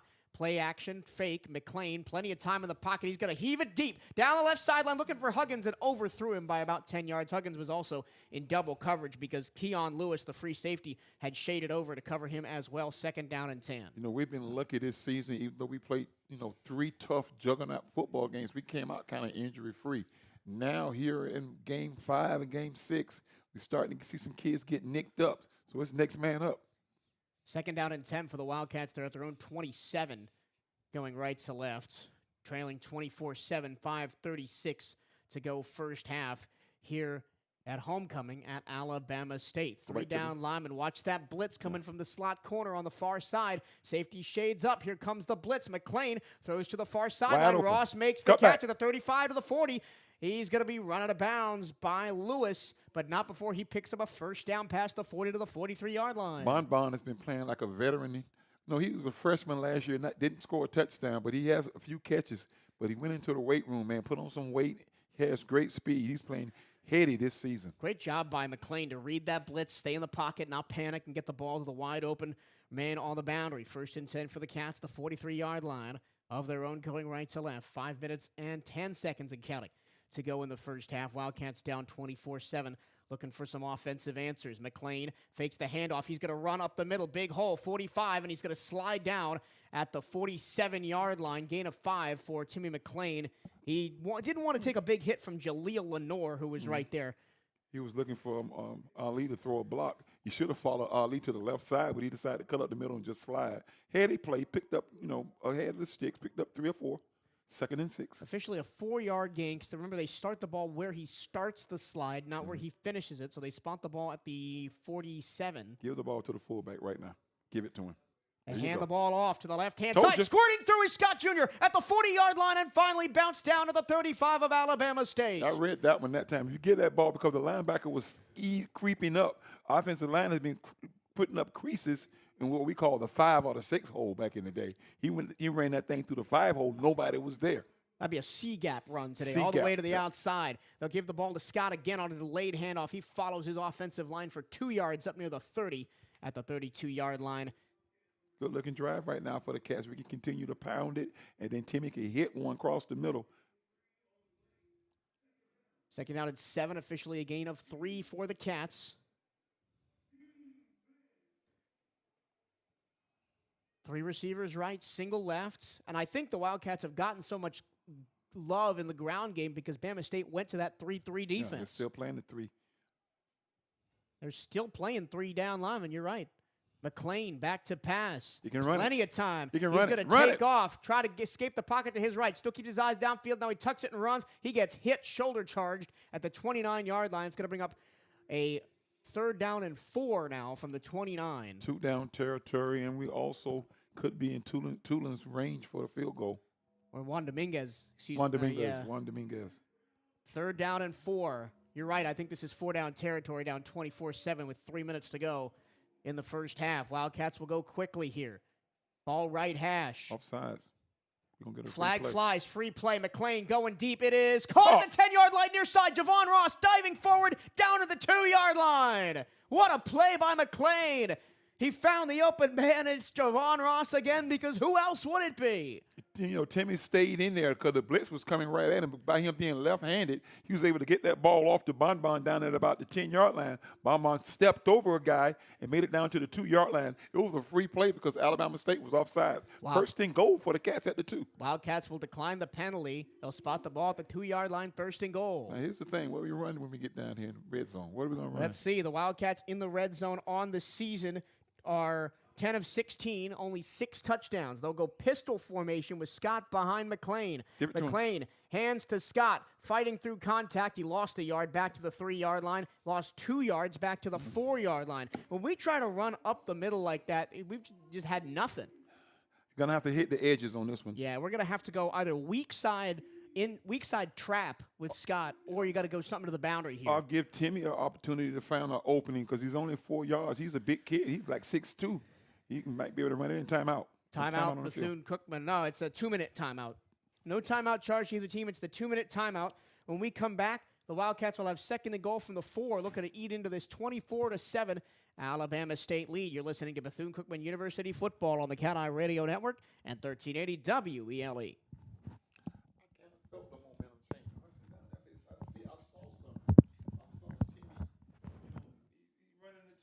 As long as they keep playing that 3-man front, we got something. Kill that 3-man front, man. I think we need to run that little pitch that we ran last week. Now it's time to run it.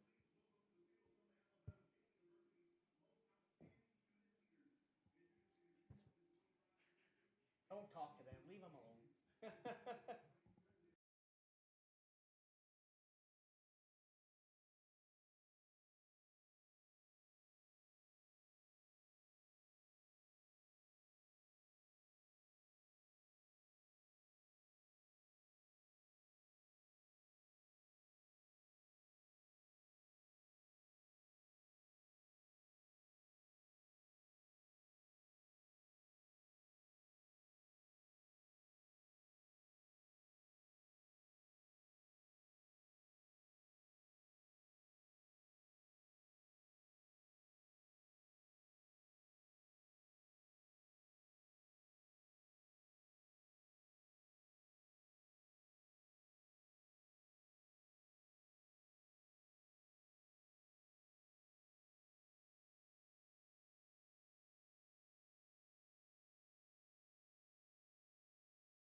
2-minute warning here in the first half at Alabama State, and the Wildcats are threatening. They'll have 2nd and goal from the 4-yard line, trailing 24-7.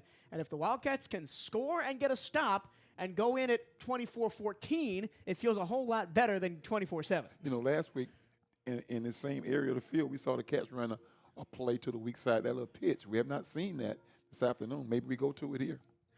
2nd and goal from the 4. They had 1st and goal from the 2 before the 2-minute timeout. Lost 2 yards on a pistol run up the middle by Ali Scott Jr. Timmy McLean in at quarterback after an injury to Cameron Ransom. Ali Scott in at running back after an injury to Kamani Robinson.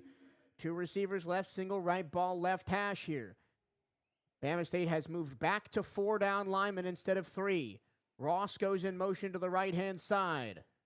Snap McLean. Play action looking towards the boundary on the near side pylon. Touchdown Bethune-Cookman. Touchdown Maruti Gold. Malik Huggins on a rub route. Reaches the ball inside the pylon, and the Wildcats are in the end zone for the 2nd time today. And I felt the momentum change after the punt. When we were down deep in our own territory, I said I saw something when Timmy came into the game. He came in calm, and I know the package that they run, they give him opportunity to hit those short passes. Cats for the score. The best drive of the game for Bethune-Cookman. And, of course, it's engineered by a change at quarterback. You were right. It kind of feels like South Carolina State when Cam came in place of Timmy and engineered that turnaround. Didn't get the win, but looked really impressive in the second half. Here's Dominguez for the extra point. Snap was a bit high, and he shanked that. Oh, he still got it, though. Oh, wow. Barely crept it inside the post. He did miss an extra point last week, which made that last sequence a bit harrowing, because if he had made that extra point, we would have been up 8 and not 7 at the end of that game. Yeah, no, because when that ball is snapped, he's coming. And he got it down. He just got into the left upright, even though that thing went sideways. That was a high snap, too. Great job by the holder. I think it's Max Tulin, the punter, who's doing the holding. Lead is now 10 points. 24-14, Alabama State with the lead. That Bethune-Cookman scoring drive. 10 plays, 88 yards, covering 4 minutes and 21 seconds.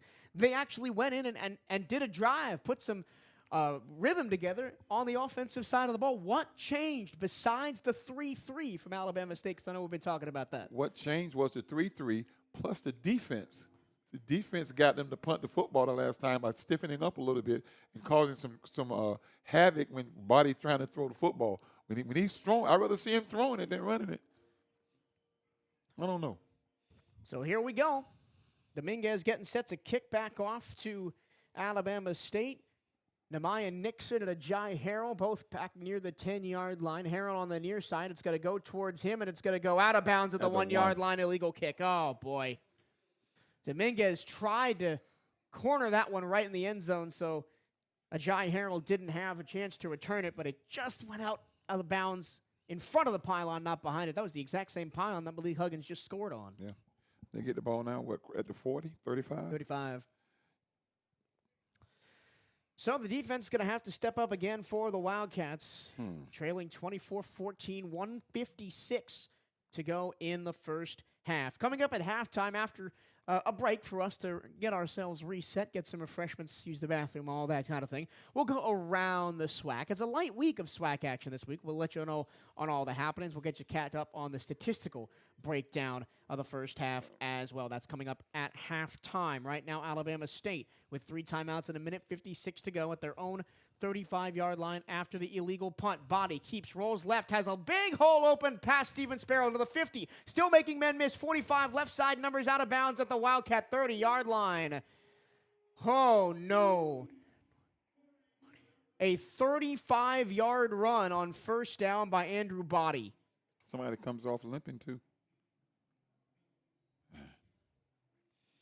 Andrew Body, I think, just took the rushing lead in the game of anybody.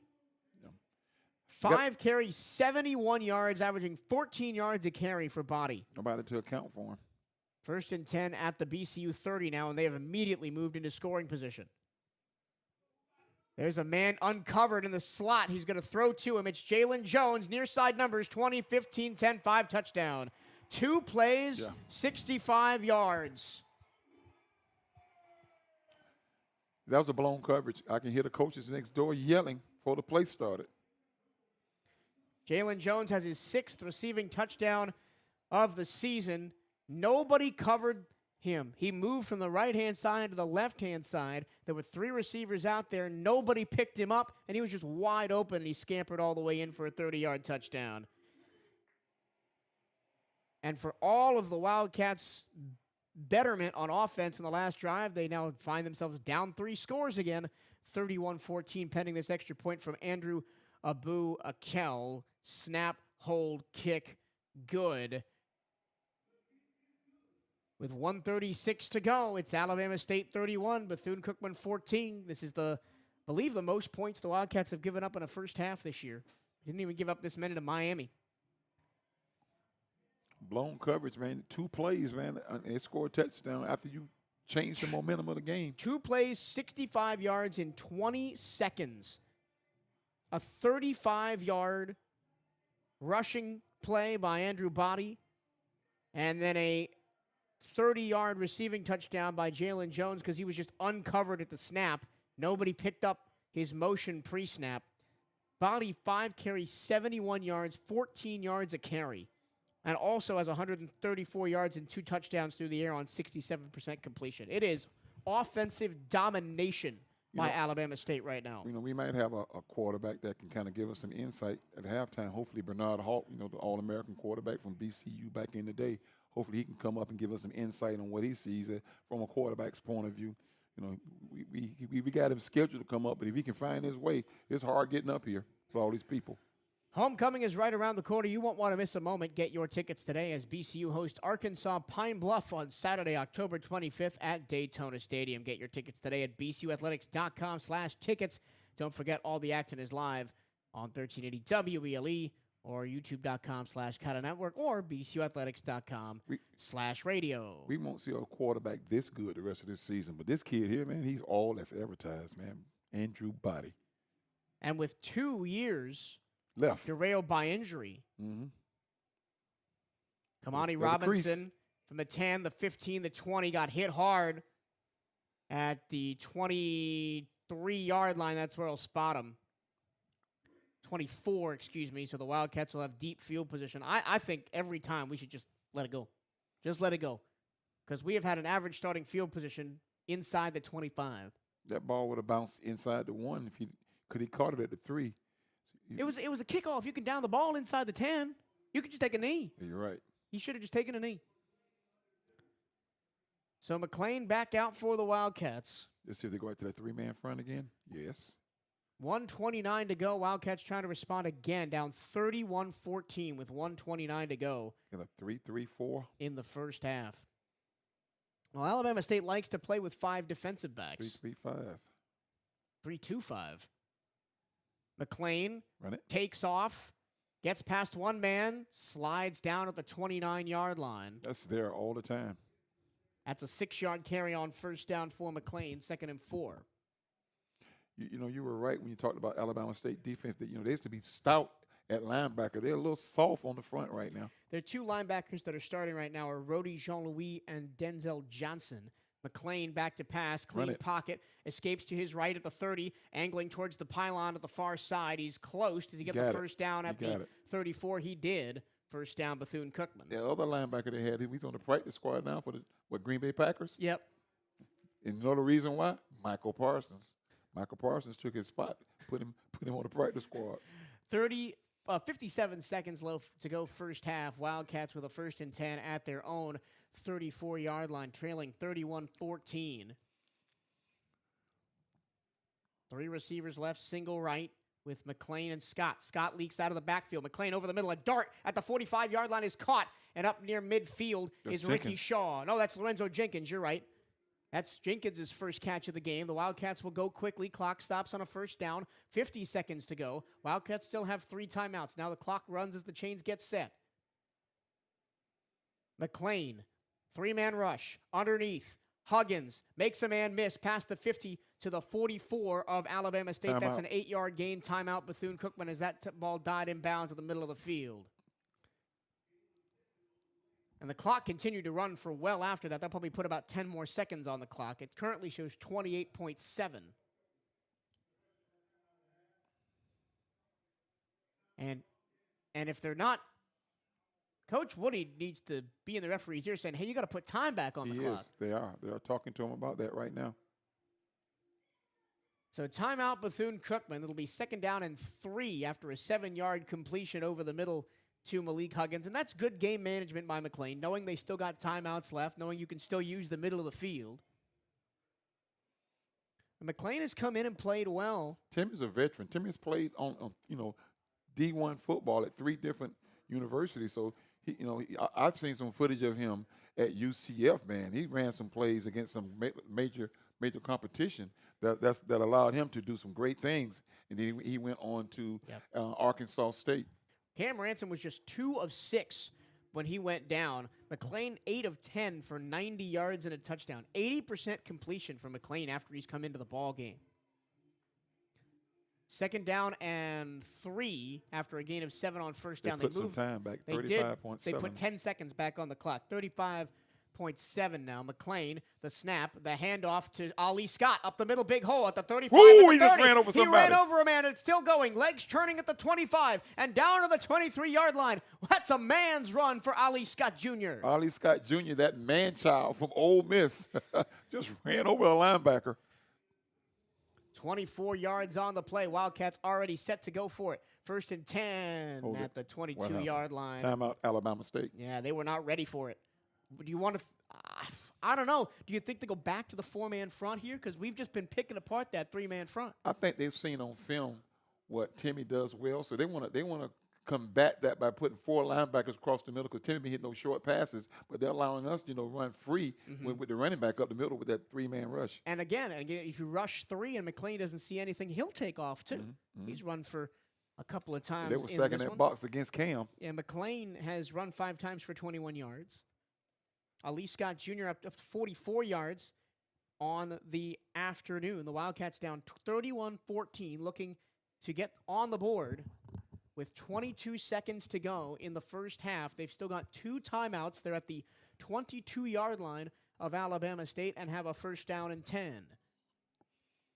3 receivers to the wide side left, single right. McLean with Scott on his left hip, the clap, the snap. Scott up the middle, tries to cut back, gets to the 18, gain of 4, and timeout Bethune-Cookman. And a flag flies late after the play. Who's that on?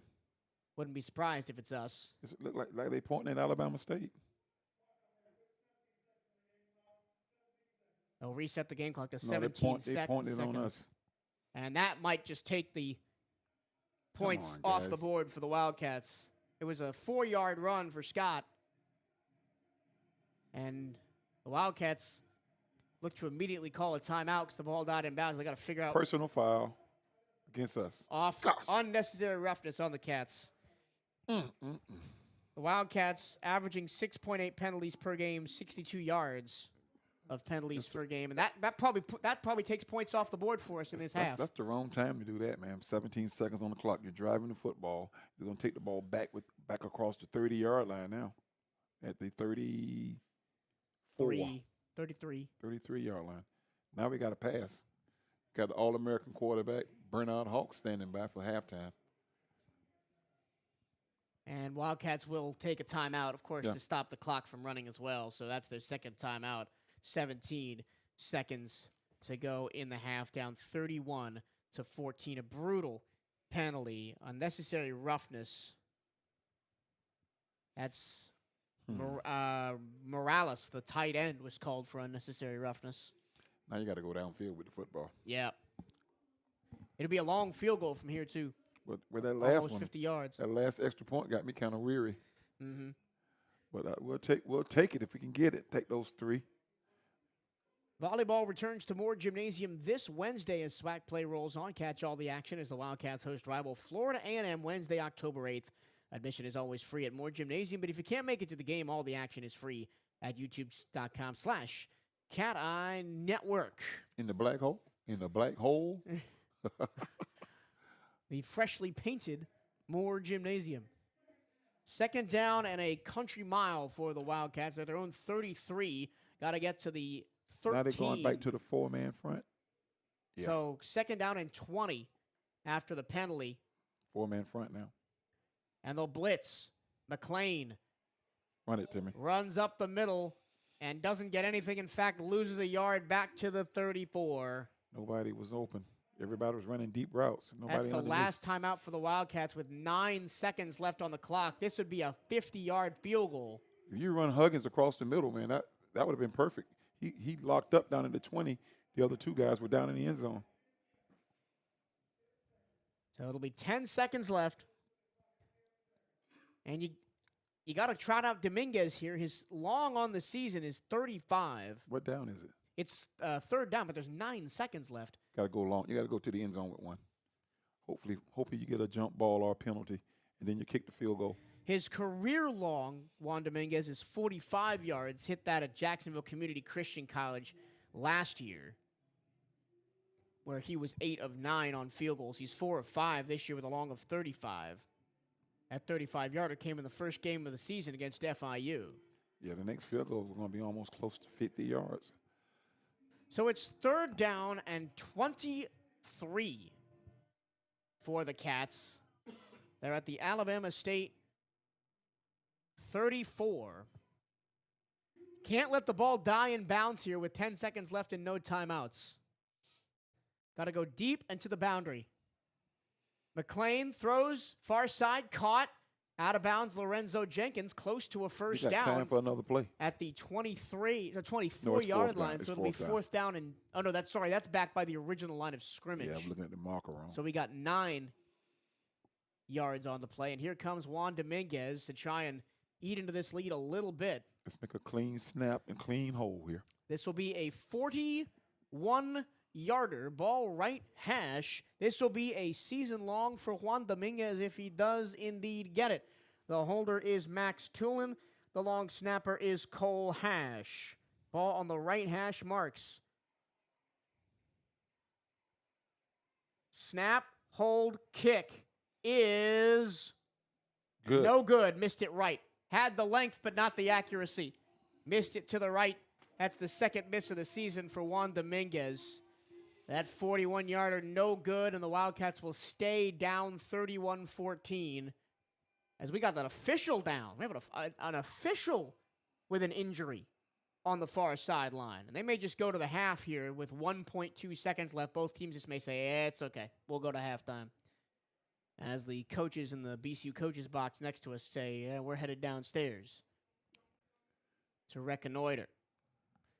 So a missed field goal, and the penalty really hurt you for the Wildcats. That drive for BCU was 9 plays, 52 yards, covered a minute and 28 seconds, but the unnecessary roughness penalty when we had second down and 3 coming up at the 23-yard line. Yeah, everything that can go wrong went wrong. What does that remind you of? First half at South Carolina State. Yeah. We weren't even down this much at first half at South Carolina State. It was 27-7 at the half at South Carolina State. It's 31-14 here. And again, we are tending to an injured referee on the field. He's down at around the 25-yard line on the BCU side of the field, far hash marks, right above the SWAC logo in black and gold. And looking at a lower leg injury, those guys, they do a lot of lateral movement. I don't want to kind of say what it could be, but they get a lot of lower leg injuries, high ankle sprain and Achilles injuries. The officials do because of the stop and the lateral movement that they do. Yeah, I was a soccer official for a long time. And again, you do the same thing, a lot of lateral movement, a lot of side-to-side movement. And he's still down. We hope that official is okay. Again, there's 1 second left in the half. I'm surprised that both teams haven't just said, let's just go to the half here. No, you can't do that with time on the clock. You got to take a knee, get out of here. But the official is still down on the far sideline. I don't see a paramedic anywhere in the stadium. Well, they have to be here. But let's see. The Wildcats are down 31-14, 1 second to go first half.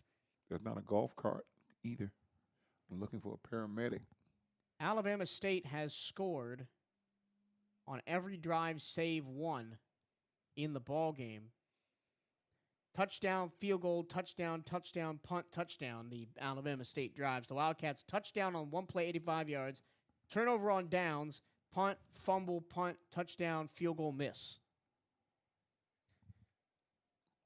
The Wildcats have played much better after McLean came in the game, but it's tough to win a ball game when you only stop your opponent once in an entire half of football. You got to give Timmy an opportunity to get it going. If you can make some stops and get him back in the game and create a rhythm on your offense, that's how you get back into the game. But you can't score and then give up a two play score right after that. Nike is the official outfitter of the Bethune-Cookman Wildcats. Gear up on the newest BCU They're Nike calling gear for the paramedics now.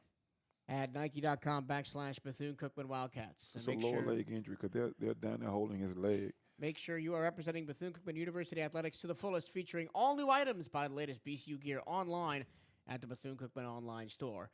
Go to BCUathletics.com and click on Shop to find the newest BCU clothing and apparel. That's BCUathletics.com and click on Shop. There's still an official down. He just got up now. They're going to carry him off. Yeah, he can't walk, man. So we have 3 injuries on the field for players. 2 for the Wildcats, 1 for the Hornets, and now an injury to an official. And that's one of the main reasons. And he also, can't the put fact any that pressure on that right foot. also, the fact that the score is 31-14, that this first half has lasted an hour and 42 minutes. Long first half here at Alabama State. And we hope that official is all right, but they're gonna have to carry on with one fewer official unless there's a backup. I'm not sure at this level of college football there's a backup official out there. No, they're making an adjustment. They'll bring the back judge over to replace him. He's sitting on the Wildcat bench. The Wildcats trainers are handling him right now. Well, you never want to see injuries, but you really never want to see injuries to officials who are here comes the golf cart now. Supposedly out of the line of fire. They're going to wheel him off the field. And that was a field goal attempt. He just made a sharp move, man, and fell. That's Aaron Rodgers. So Alabama State and Bethune-Cookman are finally back on the field after that long delay for the injured official who's still sitting on the Wildcat bench. Yeah, they're probably just going to take a knee and head to the break. I wish they would have done that 5 minutes ago. Just do it, a token. Everybody get out there, take a quick knee and go. But now Body is under center. He will take a knee, and we'll go to the end of the first half. Your score, Alabama State 31, Bethune-Cookman 14. It's been all Hornets since the first play from scrimmage was a 85-yard touchdown for the Wildcats. Outside of that, it's been all Hornets. We'll take a break, and when we come back, we'll break it down with the help of Wildcat legend Bernard Hawk. Also, we'll take you around the SWAC as well. You're listening to Bethune-Cookman University Football on the CatEye Radio Network and 1380 WELE.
Back in Montgomery, Alabama on a beautiful fall Saturday. It's homecoming here at Alabama State. The mighty Marching Hornets on the field performing for us here at halftime. And the Alabama State football team performed for this homecoming crowd in the first half to a tune of a 31-14 lead at the end of the first half. Let's do your first half statistical breakdown here really quick. For Alabama State, 15 first downs, 20 carries, 161 yards, and Andrew Body is 8 of 12 with 2 touchdowns and no interceptions. 32 plays, 295 yards for Alabama State. And for the Wildcats, 13 first downs, 21 carries, 113 yards, 11 of 17 passing combined.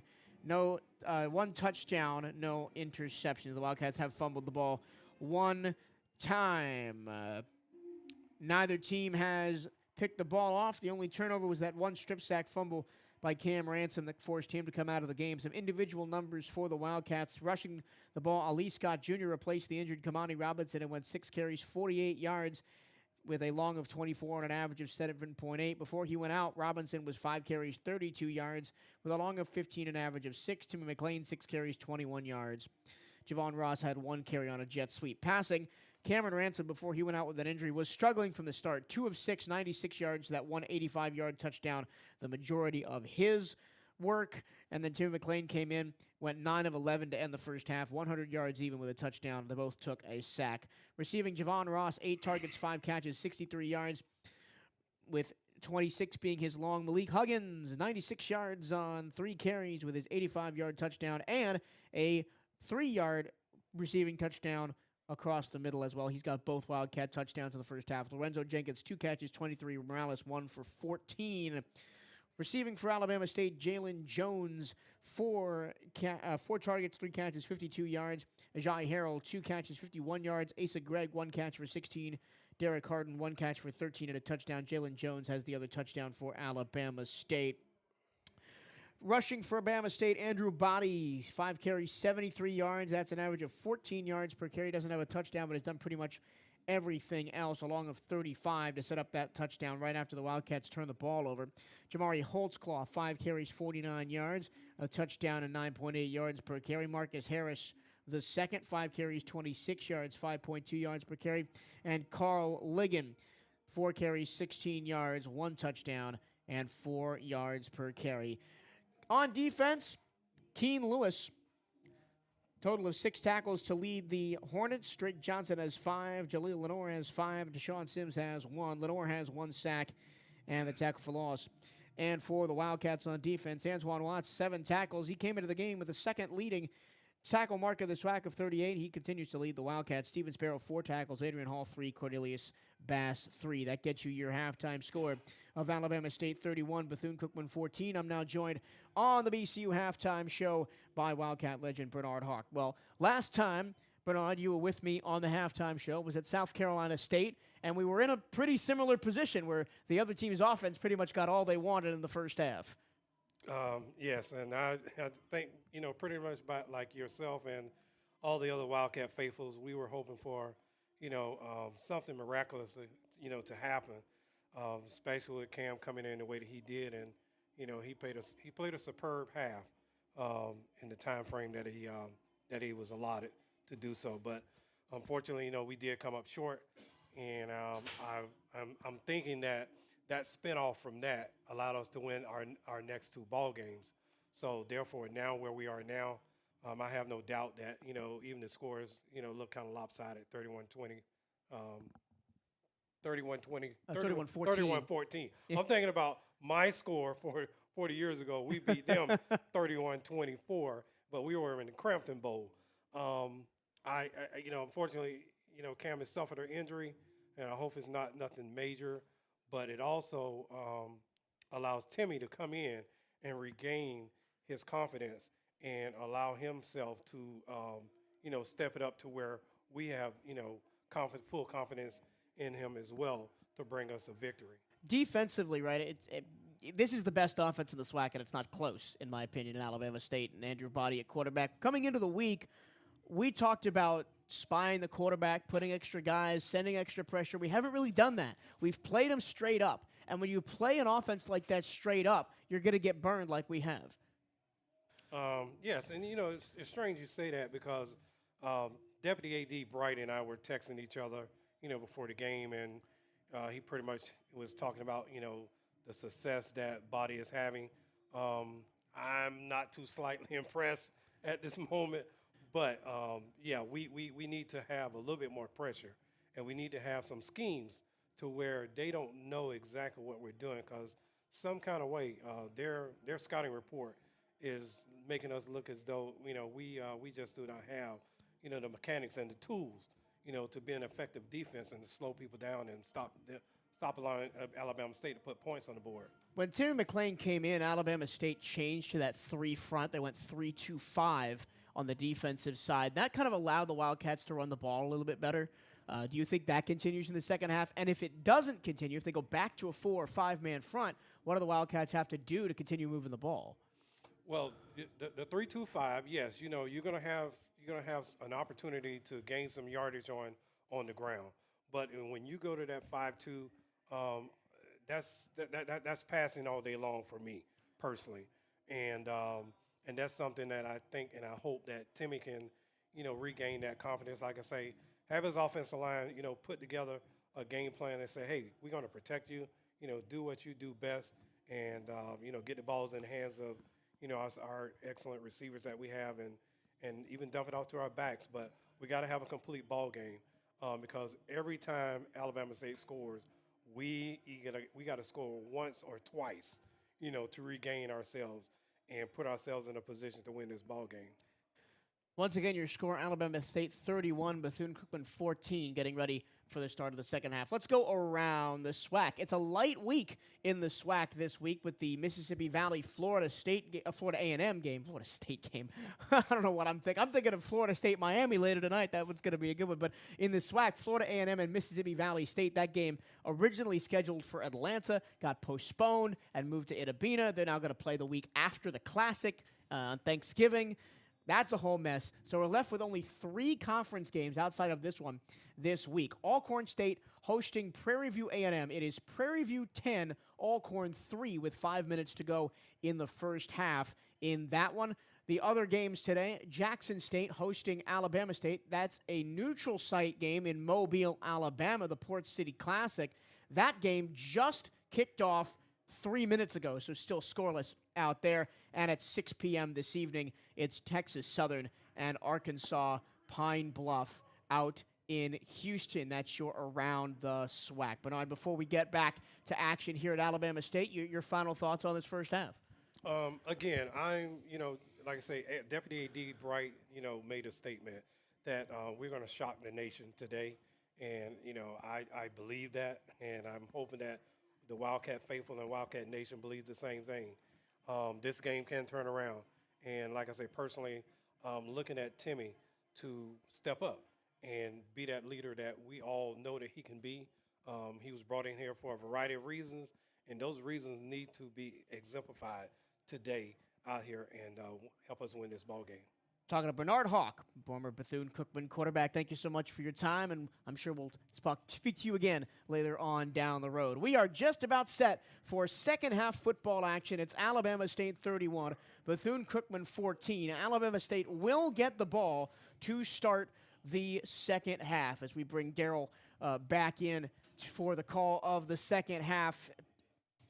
Daryl, it pretty much is looking like that South Carolina State game, right? Defense can't stop anything, and offense is just kind of there. It's absolutely a carbon copy of that game, and we know what the Wildcats are, a second-half team. We played well in the second half in every football game, so hopefully the defense made some adjustments, and Timmy is going to have to carry us the rest of the way. So let's see the offense give some continuity and see the defense make some stops to get back into the game. We was driving right before the half. 15-yard penalty, unsportsmanlike conduct cost the Cats a score. We tried to kick almost a 50-yard field goal, which went wide. So we saw the Cats move the football. Let's see if the defense can stop Body. It was a pearlescent blue sky for most of the first half, but some gray clouds are rolling in from the north. here at Alabama State. And temperature dropping a little bit. It was in the 60s last night. I'm not sure it's going to rain or really even threaten rain, but it's went from a clear blue sky to overcast here during the 15 minutes of halftime. Alabama State's going to get the ball to start the second half. The Wildcats had the ball first and of course, had that 85-yard passing touchdown first play from scrimmage in the game. Juan Dominguez getting set to kick it off. Ajay Harrell back deep to receive for Alabama State. Nehemiah Nixon also back there. Let's see a 3-and-out, man. We haven't seen a 3-and-out all game. I mean, the defense needs to show that they can compete. And that doesn't mean we're going to win the game, but it needs to mean that you need to show that you can compete with the SWAC, because you've got some good offenses that you're going to see before the end of this season. I mean, you got Southern next week. We got Jackson State before the end of the season. We got Grambling State before the end of the season. So the defense has got to show us something in this second half, and I'd like to see the offense put up 2 or 3 more touchdowns as well. We might not win the game, but I'd like to see us try and keep it respectable here in the second half. It's a work in progress. We're still a work in progress, even though we're 2-3. We're getting some attention now from folk because we've won back-to-back ball games.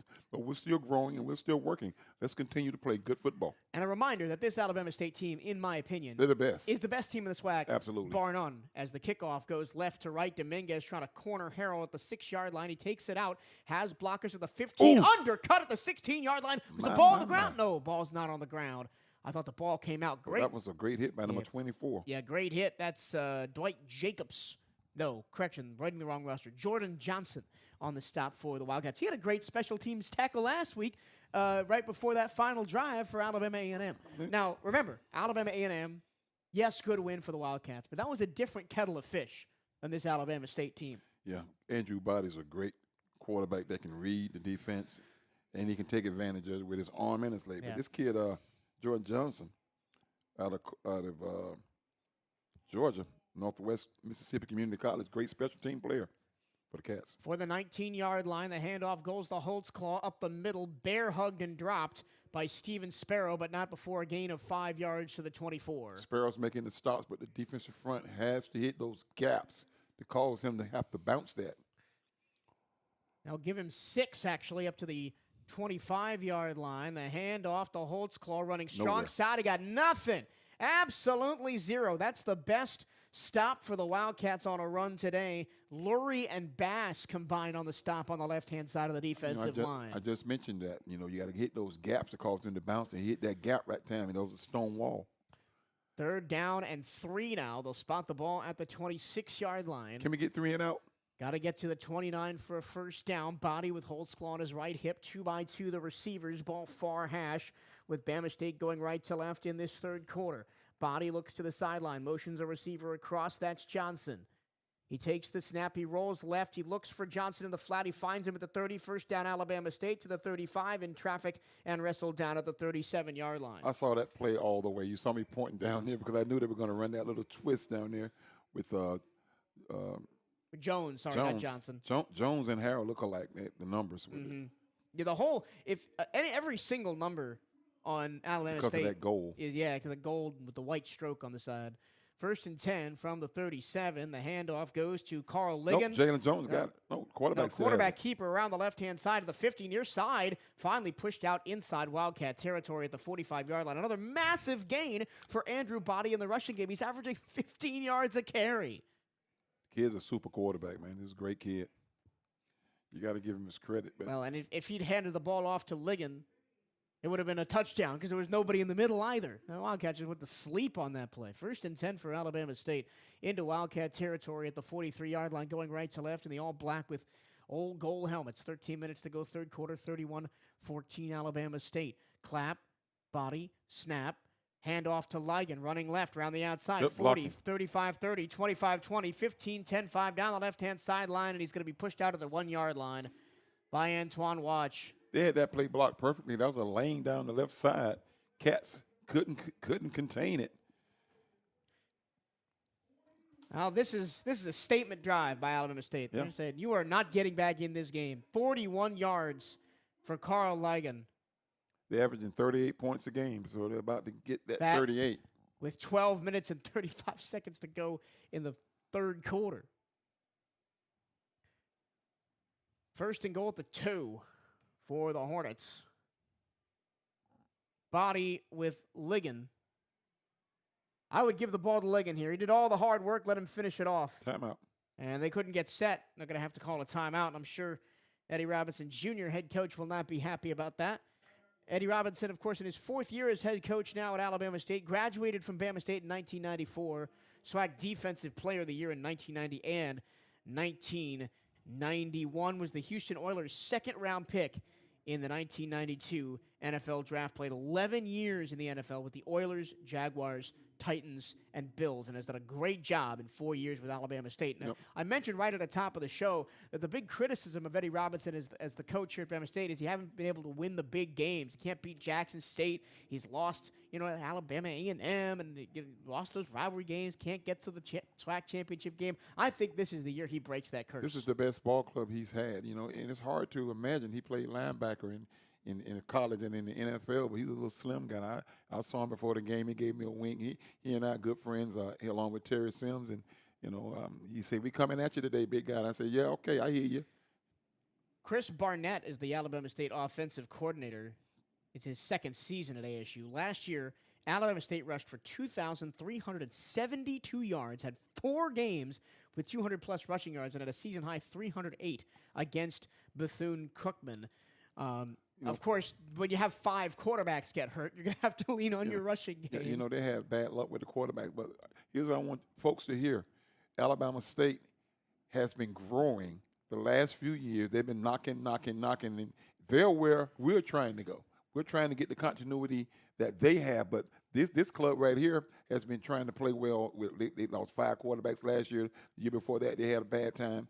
But we're going through some of the growing pains that they went through, and it could be done if you continue to recruit well and play well. And we see our program heading that way too. Stay up to date with everything Bethune-Cookman Athletics by checking out the Wildcats on social media. Give BCU Athletics a like on Facebook and follow the Wildcats on X and Instagram at BCU_athletics. For the latest on BCU football, follow at BCU Gridiron on X and Instagram. We saw the Cats, with back-to-back wins and a great win against Alabama A&M, and we saw them starting to get a little bit of attention. They're ranking us at number 10, but this team is still a team in progress. We got to play well here, come home on a home stretch, and play well against Southern and the rest of the season, but continue to build a team. We're not there yet. We still have to play good football, and we're still going to need some help on the defensive side. Yep. We see our offense now. We talked about it.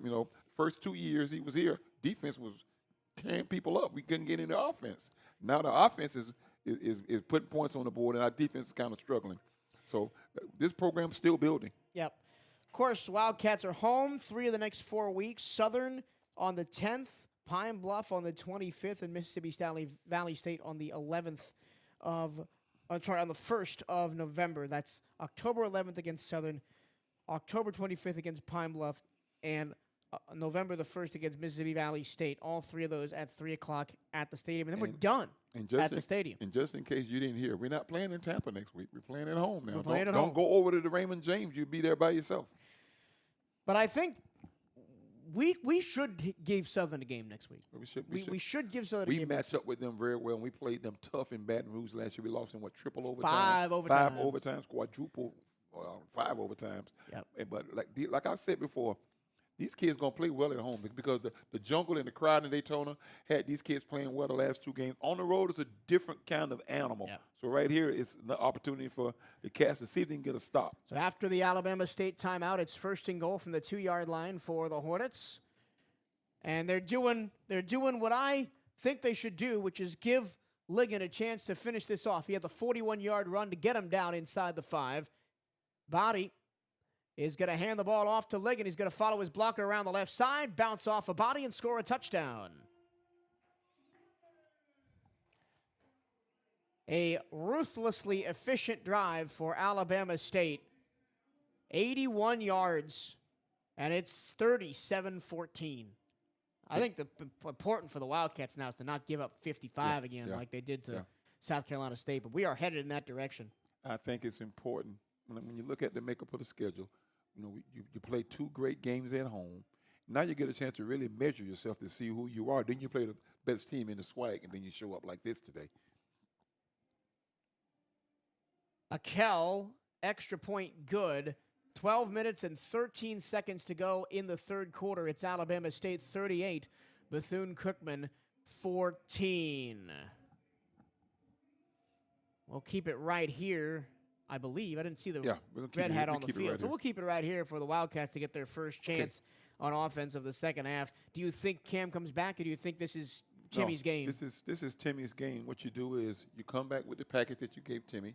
You know, you run the football and you throw the short passes. You get some continuity. You try to get him a rhythm because we may have to see him again next week. We don't know the extent of Cam's injury. And then, you know, if Timmy goes down, then we're down to the third stringer. Yeah. So right now you run the package that you have for Timmy right now, which is the short passing and the good running game. Amari Jones had to come in for one snap. I want to see him. Because Timmy's helmet got ripped off. There was no flag. Yeah. And there was a 3rd and 5 that Amari Jones came in and threw an incomplete pass. If he's been at FIU and South Carolina State, he could play. He can play. I know he can play. I want to see him get opportunity here. Played in 5 games last year at FIU. Threw for 101 yards and a touchdown. Then transferred to South Carolina State in January this year, but left after spring camp to come to BCU. Of course, we're talking about the 3rd-string quarterback, Amari Jones. He'll be the only quarterback on the roster at the end of this season. He might be. He will. Well, yeah, because Timmy's graduating and Cam's graduating. Kickoff taken by Javon Ross at the 2-yard line right in the middle of the field. Hook up back to the left-hand side at the 20, at the 25, and out of bounds near the 30. And one of the Alabama State players leaps over the Wildcat bench and crashes into the wall in front of the crowd all the way behind the bench. Hope he's okay. He pops back up and talking to the Wildcats as he walks back across the field. These special team guys, they're headhunters, man. They love it. They love to go down there and bang up against the wall and benches and stuff.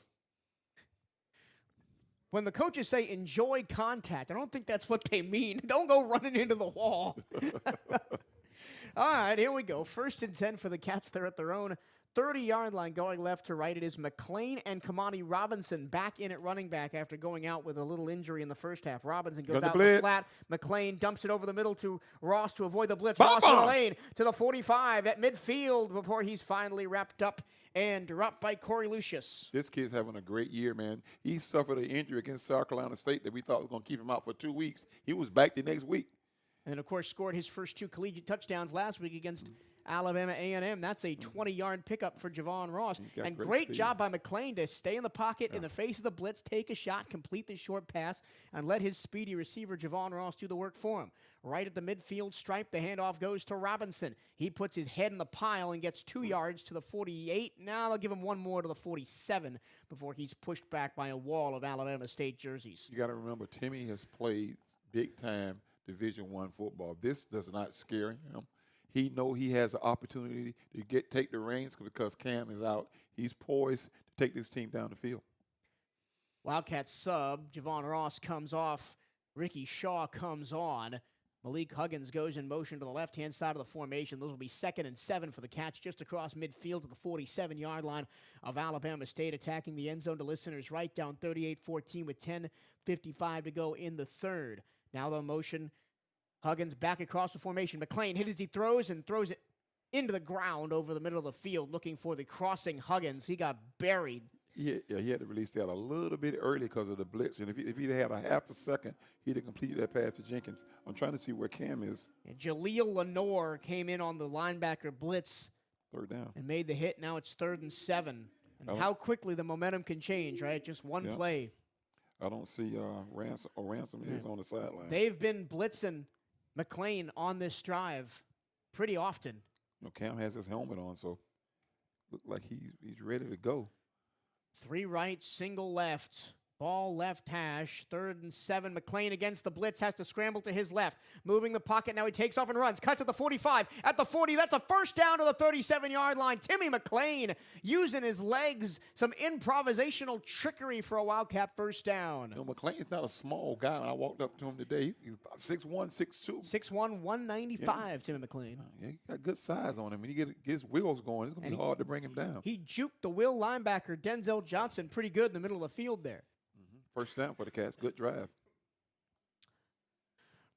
First and 10 for the Cats inside the 40 at the 36-yard line of Alabama State. Bama State's gone back to that 4-5-man front now.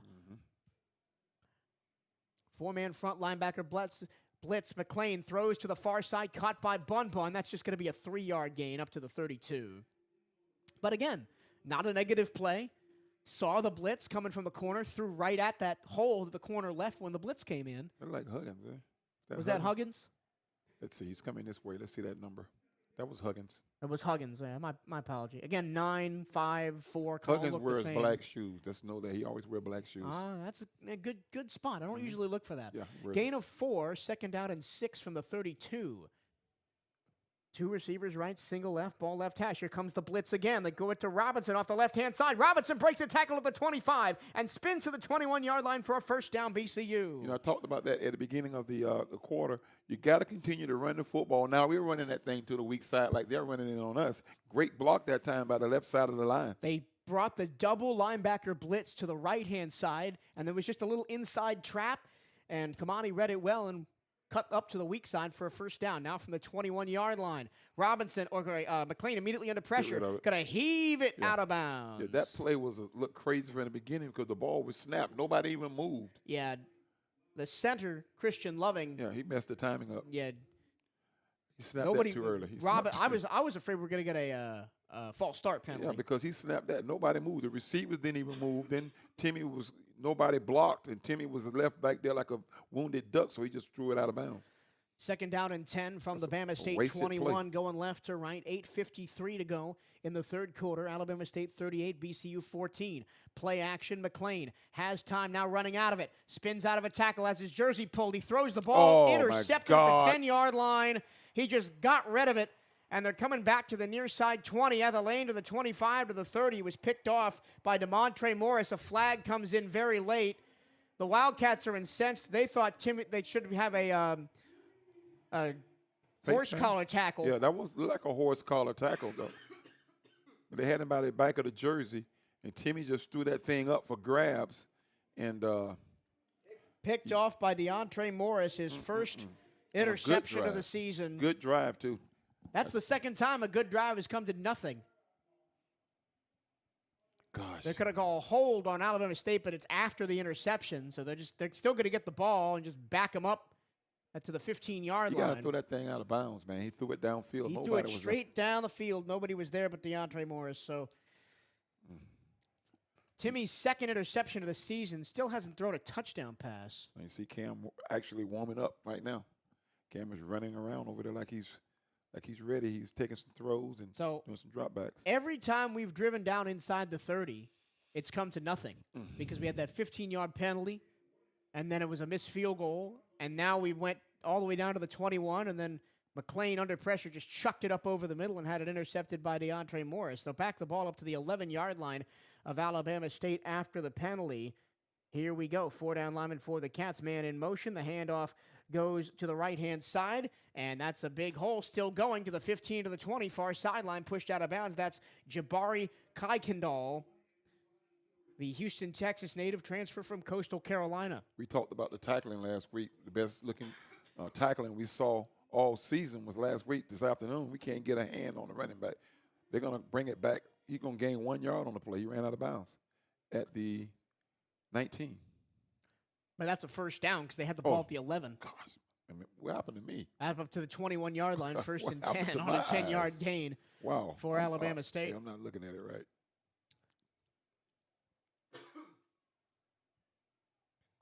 Just one receiver each side. They'll bring Jones in motion now, tight to the formation. Hand, body keeps, throws to Jones, far side, got a lane to the 30. Excuse me. Past the 35, near the 40 for an Alabama State first down. Okay, body that time. Fake.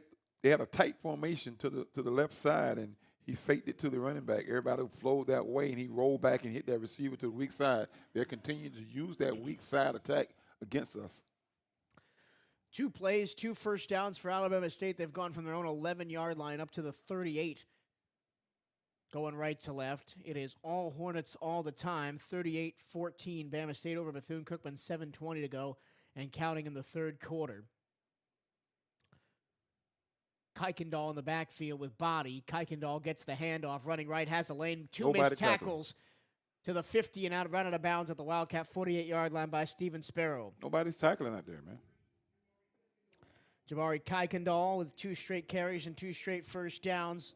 Also a track and field star, 3-time junior Olympian, and a high school Texas state champion in the 100 meters, Kuykendall. His best time is a 10:32 100 meters. Ooh, a burner. You can tell on that play. Nobody can even grab him. Another now drive. we go into Bethune-Cookman territory at the 48-yard line. They change their running back. It's now Marcus Harris who goes to the left side of Andrew Body. Body got a play action, going to look to take the top off the defense, and he's got a man out there who leaps and can't come up with it. Fantastic defensive play at the 5-yard line by Devin Gunter, who batted the ball away from the receiver. He was covered all the way. Outman the man is the best defense we got. That was Jalen Jones, who was all the way down there. That's the first deep shot that Alabama State's really took the whole game. They had another man down the middle, too, that's a little bit shorter, was open, but we had that covered, too. Body went deep, but we had it covered by number 1. Yep. That right side cornerback, Devin Gunter and Gabe White, have been playing lights out this season, have combined for 8 passes defended on the year. The Gunter's a transfer from Nevada. Jet sweep, handoff, left, big hole. And it's a big first down, and he's still going all the way to the end zone. I thought he got tackled at the 30, but it's going to be a touchdown and a jet sweep for Alabama State, just straight up the gut. No, he got tackled, but he landed on our guy, and he got up and continued to run. Jabari Kuykendall, his first touchdown of the season, 48 yards. He only had 55 yards on 11 carries all season coming into the game, and I think the Wildcats have given up a little bit. No, well, he got tackled, but when he fell on top of the defender, and he got up and continued to run. Just kept going. Yeah. Abu Akel, extra point, good, with 6 minutes and 20 seconds left to go in the third. It's Alabama State 45, Bethune-Cookman 14. We'll take a break, and when we come back, it's Wildcats on the Ball next. This is BCU Football, the CatEye Radio Network at 1380 WELE.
Back at Alabama State, another Hornets scoring drive goes 5 plays, 89 yards, covering 1 minute 58 seconds. A 48-yard rushing touchdown by Jabari Kuykendall, where the Wildcat defense thought they tackled him, but he landed on a Wildcat player and then just kept going all the way to the house. The Wildcats gave up 17 points in the first, 14 in the second, now 14 in the third. It's 45-14 with 6 minutes and 27 seconds to go in the third. We might give up 60-plus today. The way this offense is playing for Alabama State, they look like there's no stopping them. This team is potent. Next week they're playing Jackson State. And I gotta see who's going to be the big dog in that one. That game will probably determine the SWAC East. It will determine the SWAC East. There is no doubt about it. Kickoff goes left to right, and it goes out the back of the end zone. Wildcats will bring it out to the 25. Around the SWAC right now, it's Prairie View A&M 10, Alcorn State 6. Oh, they got a swing on a miss right there. We got punch thrown? Yeah, we got a punch thrown by Alabama State guy. But They didn't give a flag. I don't see a flag. Oh, there is a flag. I Yeah. see it. There's 2 flags on the field. That's back this way though, but where the punch was thrown, it looked like Harold. So No, that was Jalen Jones. well, let's keep going around the SWAC. It's Prairie View A&M 10, Alcorn State 6 on the res in Lorman, Mississippi. That game is at halftime. Jackson State is all over Alabama State, 10-0, 7:45 to go first A&M. quarter. Sorry, Alabama A&M. Jackson State 10, Alabama A&M nothing. It is yeah, it's a 15-yard penalty. Yeah, he threw a punch. He should be ejected too. Total yards in that Jackson State A&M game, 74 yards to 5. Wow, they shutting down Alabama A&M one. And then, of course, Arkansas Pine Bluff at Texas Southern later tonight. That starts at 6 p.m. Central, 7 p.m. Eastern. So after the penalty, the Wildcats will start at their own 40-yard line, going left to right. It's still Timmy McLean in the game at quarterback. He hands the ball off up the middle. Following his blocker is Scott. He'll get 3 to the 43-yard line. Ali Scott, Ole Miss transfer, former McKitcher in high school running back. 4 touchdowns, 465 rushing yards in 2 varsity seasons at the high school level. Then at Grandview in the NAIA, then last year at Ole Miss. Only 2 games played over those 2 seasons for Ali Scott Jr. 4-yard run, 2nd down and 6. McLean sets, throws far side, caught right at midfield by Lorenzo Jenkins. 1st down, Bethune-Cookman. Ali Scott, I forgot that he played at McKitchen High School. He was coached by a former Wildcat, Aaron Shepard. He was the head coach at McKitchen down there in Powder Spring, Georgia. That's only the 2nd catch for Lorenzo Jenkins today. Moves the sticks to the Alabama State 49. 5:22 and counting to go in the third. Wildcats down 45-14 here in Alabama State this afternoon. Both Wildcat drives that have gone into the red zone have backfired spectacularly. McLean against the blitz, throws to the near side. That pass is caught. Spinning out of bounds is Malik Huggins. That's a gain of 7 up to the 42-yard line. McLean is doing a great job against the blitz. The only time he didn't was when he threw that interception. But every other time, he's read the blitz well and found the open man in the flat, be that Ross or Huggins. They'll only give him 6 on the play, 2nd down and 4. They'll spot the ball at the 43. Wildcats in the gold jerseys, maroon helmets, white pants. McLean keeps, throws the screen underneath to Morales. He's got a head of steam and goes up and over a defender at the 35-yard line for a BCU 1st down. They have underutilized the redshirt senior transfer from Delaware State, Miles Morales. He does have a touchdown on the year, but only 4 catches before today. We got to keep using the tight end. Last year, the tight end was a big part of our offense. But we got to go back to that tight end. He was open. Thomas Nance now at Temple, by the way. Oh, Nance at Temple? He's at Temple, and he's starting, too. The Owls up in Philadelphia. 1st and 10 for the Wildcats at the Alabama State. 36 going left to right with 4 minutes to go in the quarter. The handoff goes to Ali Scott Jr., spinning through a cloud of black jerseys. He gets to the 30 for a 6-yard run, but a flag comes in, and that'll be a holding call. Yeah, hold on us. Every time we get down here, if we get a flag. Oh, a face mask on the defense. They called a face mask. Okay. Well, they finally called it. But you know what? When we see kids lead the BCU program, they always go and do well. Eddie Walters is starting defensive end for the Houston Cougars. He is indeed. That'll move the ball into the red zone, down to the 16-yard line, that penalty. Denzel Johnson incurs the wrath of the stripes. Remember, we had a referee go down with an injury at the end of the half, so they're officiating on an official light. There's only one judge in the back. Handoff, Scott, left side. Run over somebody. Run over a defender, gets to the 10. This kid's running hard. This kid runs the football, man. I like the way he plays. Let's see what he's a junior. He is a redshirt senior. This is last year. This is last year. Because he spent 2 years in NAI and then 2 years at Ole Miss. Gosh, I like the way he runs the football. Second down and 4, right at the 10-yard line. They go to Scott again. Oh, no, McLean keeps, runs around the left-hand side, gets hammered at the 7-yard line. Going to come up 1 yard short of a first down. He sold that fake pretty good. You got a blow to the head, too. Let's hope he's okay. Yeah, I for a second, I thought they were going to flag that because he did start to slide, and then he got cleaned out. But no flag. 3rd down and 1 at the 7, need the 6. And in short yardage situations, the Wildcats have been awful today. Got to be run 4 right down into the teeth of the defense and got nothing. There's nobody over the left side. Yeah, either. 3 down linemen. Watch the double blitz up that gap, though. Here it comes. Scott squirts through, diving for the end zone. He's 1 yard short. It'll be 1st and goal from the 1 for the Cats. They'll go quickly here before the chains get a chance to reset. Hand the ball off to Scott. No, McLean keeps, dances in the end zone. Touchdown, Bethune-Cookman. Touchdown, maroon and gold. It's the first touchdown of the season by Timmy McLean, either rushing or passing. That was a great fake. Faked the handoff to Ali Scott Jr., followed him to the left-hand side, had to do a little dance at the 2-yard line to get past the defender, and spun into the end zone.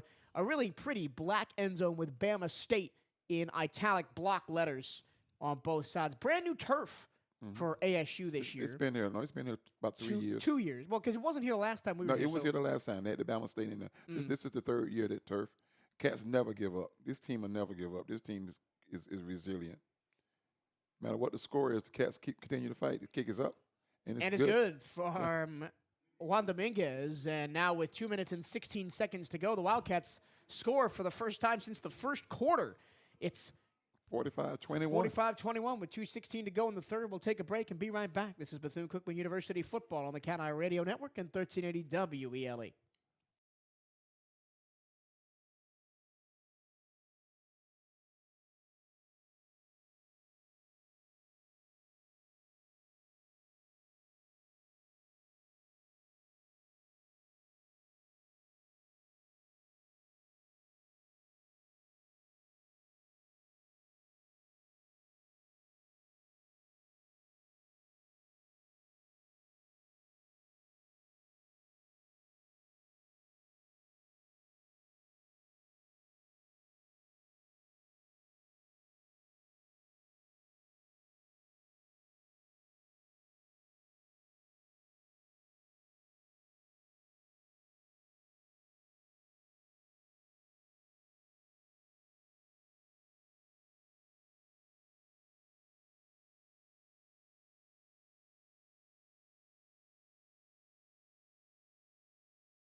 Back at ASU Hornet Football Stadium in Montgomery, Alabama, on the campus of Alabama State University. The Wildcats scoring drive, 9 plays, 75 yards, covering 4 minutes and 4 seconds. Timmy McLean took a 2-yard touchdown run for his first touchdown of the season, and Dominguez added the extra point to make it Alabama State 45, Bethune-Cookman 21 with 2 minutes and 16 seconds to go in this afternoon's 3rd quarter. So last year, the best rushing game that Alabama State had all season was 303 yards. They did it against Bethune-Cookman at Daytona Stadium in that 26-21 win. Guess how many yards rushing Alabama State has right now with 2:16 to go in the 303. 303. My goodness. Short kick. Offsides kick or onside kick for the Wildcats. So We they got it. No, but got they're it. offsides. They're offsides. They're Gosh. offsides. Flag flies.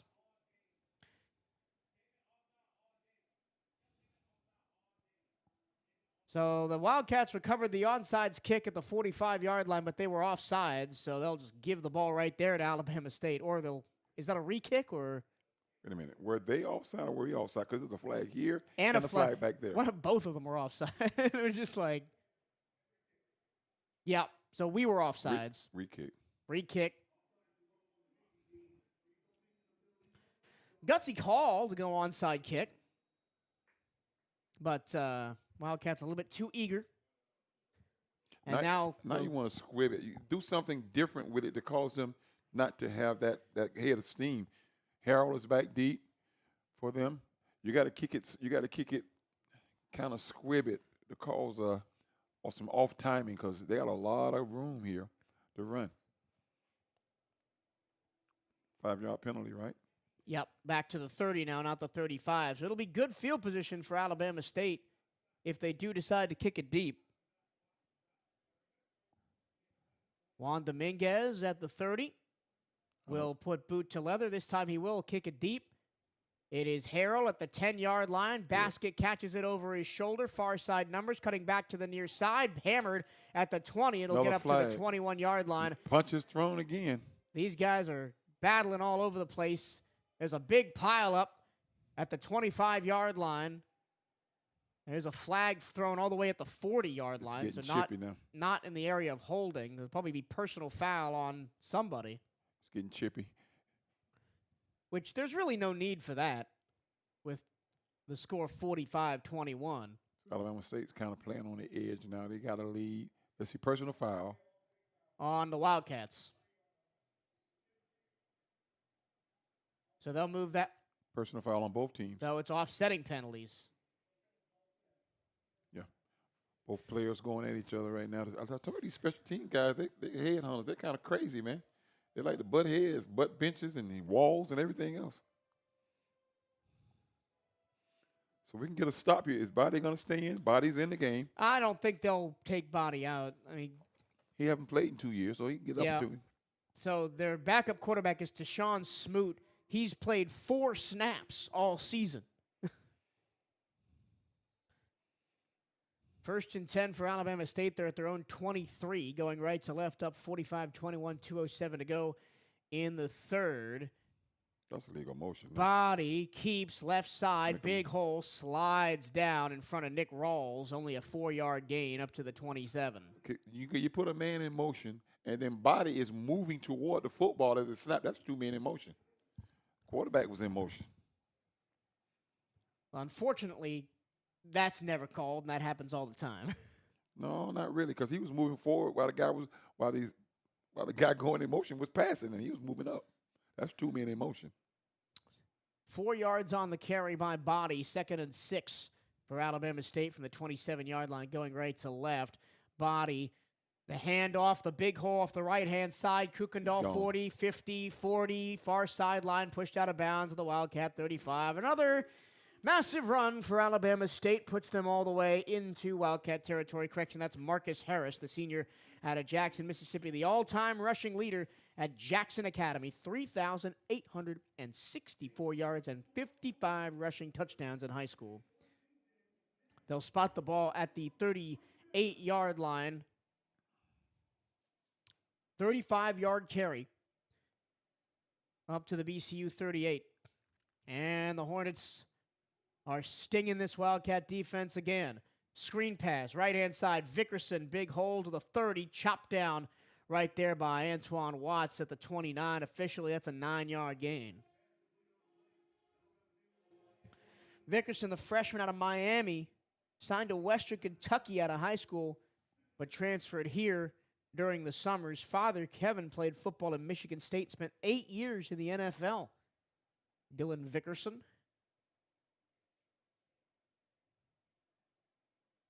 Creekside High School in Miami. I never heard of that school. Creekside.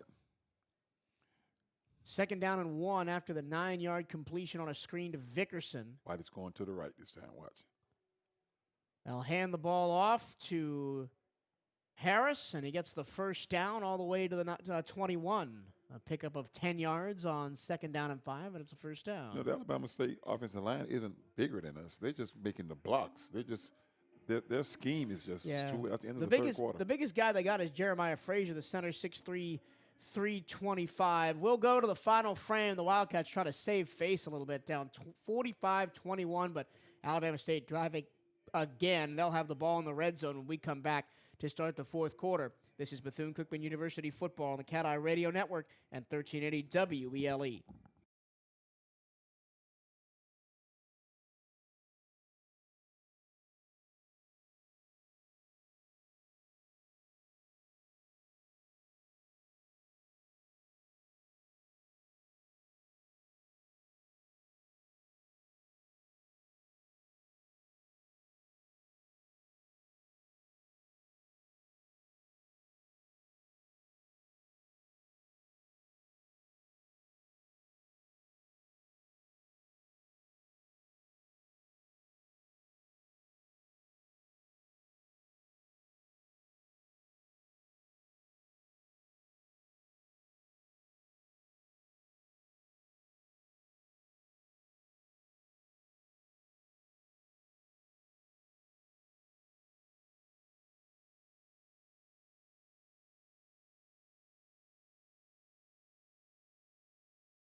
Fourth quarter on tap here from ASU Stadium at Alabama State.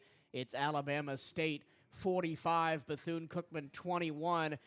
And the offense, Darryl, hasn't played bad. I mean, 21 points is more than we've got against some teams this year. And we've really shot ourselves in the foot 2 times into the red zone, the penalty, the turnover. We could easily have 35 points right now, but the defense just didn't show up today. 45 we points. have not figured out yet what they're doing. And we're about to give up more because it'll be 1st and 10 for Alabama State at the Wildcat 21-yard line. In this fourth quarter, Alabama State will attack the end zone to listeners' right. In the old gold helmets, black jerseys, black pants. Gold numbers, white trim, gold stripe on the shoulders. The Wildcats maroon helmets, gold jerseys, white pants, gray stripe on the pants, maroon and white stripe on the shoulders of the jerseys, maroon numbers with a white trim. 1st and 10 for Alabama State. They'll bring a man in motion. Body takes the snap. Hands ball off to the left-hand side. Harris strung out to the left and tackled hard. No gain on the play for the Wildcats. So it's one of the very few times the Wildcats have had a positive play on defense. Gabe White makes the tackle. That was the play we played well. We defended that play very well with the man coming in motion to tighten down. White stepped up and made the tackle as the guy trying to make the left side. Alabama A&M coming up next as at Jackson State next weekend. That'll determine the SWAC East. And then they've got the Magic City Classic against Alabama A&M the week after that in Birmingham against Alabama A&M. Loss of 1, 2nd and 11. Body, the jet sweep, the big hole, blocking all the way, diving for the end zone. A helmet comes off and down at the 1 is the jet sweeper for Alabama State. Kuykendall almost had his second touchdown. Yeah, Nick Rawls chopped him down, but he lost his helmet. So Rawls going to come out. Jaden Davis going to come in to replace him, but it's first and goal at the 1 for Alabama State. And just like they did with Ligon earlier in the game, I'd like to see them go right back to Kuykendall and give him the touchdown. Well, maybe we'll see Well, that. Body's going to sneak it. They're going to go for the old tush push. I formation. They'll hand it off, and it's Harris who dives in for the score. Touchdown, Alabama State. 51-21 with 53-21 with 13:31 to go in the game. I did say they might get 60 during the timeout, and they are one touchdown away from it. They're doing something weird, swinging gate here, and now they'll bring everybody back in and line up the extra point for Andrew Abuakel.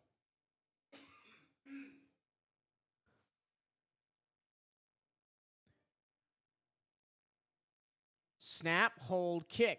Good for Abuakel, and it's 52 officially 21. I've been following the scoreboard. They put 50 up there. They put 53 up there. Now 52 is the official score to 21. So the Wildcats have to hold Alabama State to 0 points the rest of the game if they want to keep 55 as the high water mark that they've given up. Remember, they gave up 55 to South Carolina State in the final D1 non-conference game of the year. We'll take a quick break, and the Wildcats will be back on offense when we come back to Alabama. This is BCU football on the CatEye Radio Network and 1380 WELE.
Back at Hornet Stadium here at Alabama State. It's Alabama State 52, Bethune-Cookman 21 with 13:31 to go in the ball game.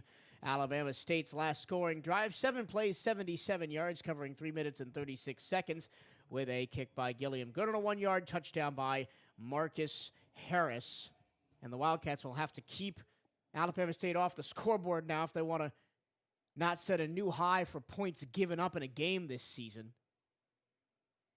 Caught at the 5-yard line by Javon Ross, cutting it back to the middle, has a lane to the 20, spinning through traffic at the 25, at the 26-yard line.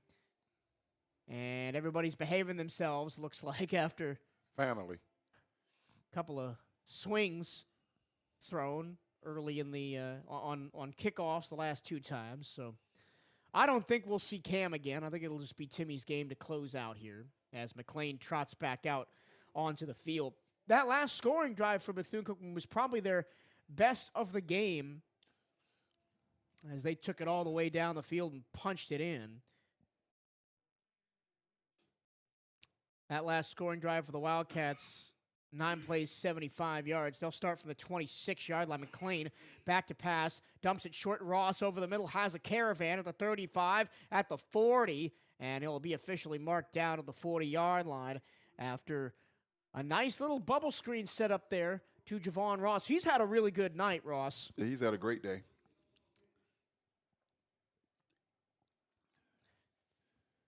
So that's a 20-yard gain and a first down up to the 40 for the maroon and gold. McLean against the four-man rush. Quick throw, far side, caught by Jenkins, and he can't break the first tackle. Drake Johnson got him down for only a gain of 3 up to the 43-yard line. But Javon Ross, 7 catches, 97 yards. The only thing he hasn't done is get in the end zone. 3 receivers left, single right, ball right hash.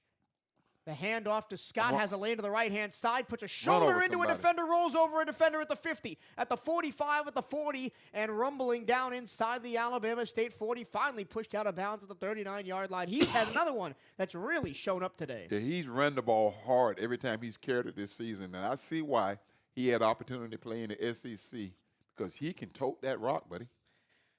Scott on the game, 11 carries, 85 yards, 7.7 yards per carry. The Wildcats into Bama State territory at the 39. Low snap, McLean corrals it, slings it to Jenkins to the far side. He's wrestled out of bounds after a 7-yard pickup to the 32-yard line. Every time they put this package in for Timmy, he does well in this. When he gets outside himself is when he tries to do a little bit too much. Continue the short passes. Let's see us drive the ball down the field. It's definitely the second unit in there for Alabama State defensively. No, the secondary still got some starters back in the safeties. I see Morris and Lewis back there. To blitz. It's a blitz off the left-hand side, and McLean just throws it away out of bounds. And they got a man down for Alabama State. Michael Joyner Jr., the redshirt freshman out of Osceola, Georgia, Irwin County High School, 2-time Georgia State champion. He's grabbing his knee, too. I hate to see that, man. A game out of that reach, might be 4 knee injuries today. The game is out of reach, three to players, 1 to an official. Remember, at the end of the first half, with 1 second to go in the first half, we had one of the back judges go down with a knee injury. And that delayed the end of the first half by about 10 minutes. We'll take a quick break. The Wildcats on offense and driving. When we come back, this is Bethune-Cookman football on the CatEye Radio Network and 1380 WELE.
Wildcats driving down the field, trying to make this score a little bit more respectable, down 52-21 with 11:21 to go in the ball game. It'll be 3rd down and 3 for the Wildcats from the Alabama State 32-yard line going right to left. Lots of movement up front. Free play for the Cats. McLean going deep into the end zone. It is overthrown and incomplete, but the Wildcats will still get 1st down yardage on a offsides call. That's the second offsides for Alabama State in the ball game. But what happened is the guy who called it is on this side. They jumped off on the top side. He didn't even throw a flag. I saw it from up here. Right, but they were so far offsides that I saw it from up here. But the guy who he happened right in front of the line judge, he never threw his flag. Anyway, it'll be 1st down for the Wildcats. I'm not complaining. No, I'm not either. Especially since we haven't really gotten the better of the whistles today. Penalties, if I can find it on this stat screen. Penalties, 4 penalties for 37 yards for the Wildcats, 5 penalties for 47 yards for Alabama State. Scott. Up the middle, bouncing off a tackler down near the 20. That's a 6-yard carry on 1st down for Ali Scott Jr. The Wildcats have something in this young man. We had another kid named Scott that came from Ole Miss, too, a couple of years ago. On the same last name. Rodney Scott. Rodney Scott from Columbia High School. Yeah, but not related. He came from Ole Miss, yeah. 2nd down and 4 after the 6-yard gain by Scott. Here comes the blitz. McLean stands in. Now flush to his left. He dropped the football, and he falls on it all the way back at the 40-yard line. That's going to be a 20-yard loss for BCU. What did you say about Timmy McLean? When he tries to do too much. Yeah. He just needed to throw that ball away. It was 2nd and 4. Or run up the middle. There's a gap there. Now it's going to be 3rd and 40. 30, almost. 3rd and 27 from the 40-yard line. That is unbelievable. Another promising Wildcat drive derailed. At least he didn't turn it over. I thought he was gonna for a second there. He scrambled to pick that ball back up. Now from the 40, 3rd down and 22. Give it to Scott. They'll just run to Scott. He'll go off the right shoulder and get 5 yards, and they'll punt it away. Shooting ourselves in the foot. We could have had 35, 40 points in this game. You see how he got up off the ground then? He just pushed off and flipped back up on his feet. Mm-hmm.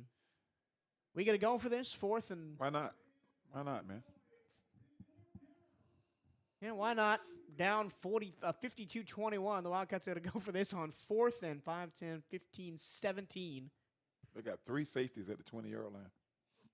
4th and 17 here. The 3-man ball's rush. on the 35. McLean against the 3-man rush has to step up in the pocket. He'll throw middle. It's caught. 1st down. It's close to a 1st down to the 15-yard line. Do the Wildcats get out of that? Bunt pun. Made the catch at the 15 for a 1st down on 4th and 17. Bonbon's going over 100 yards for the day. My goodness.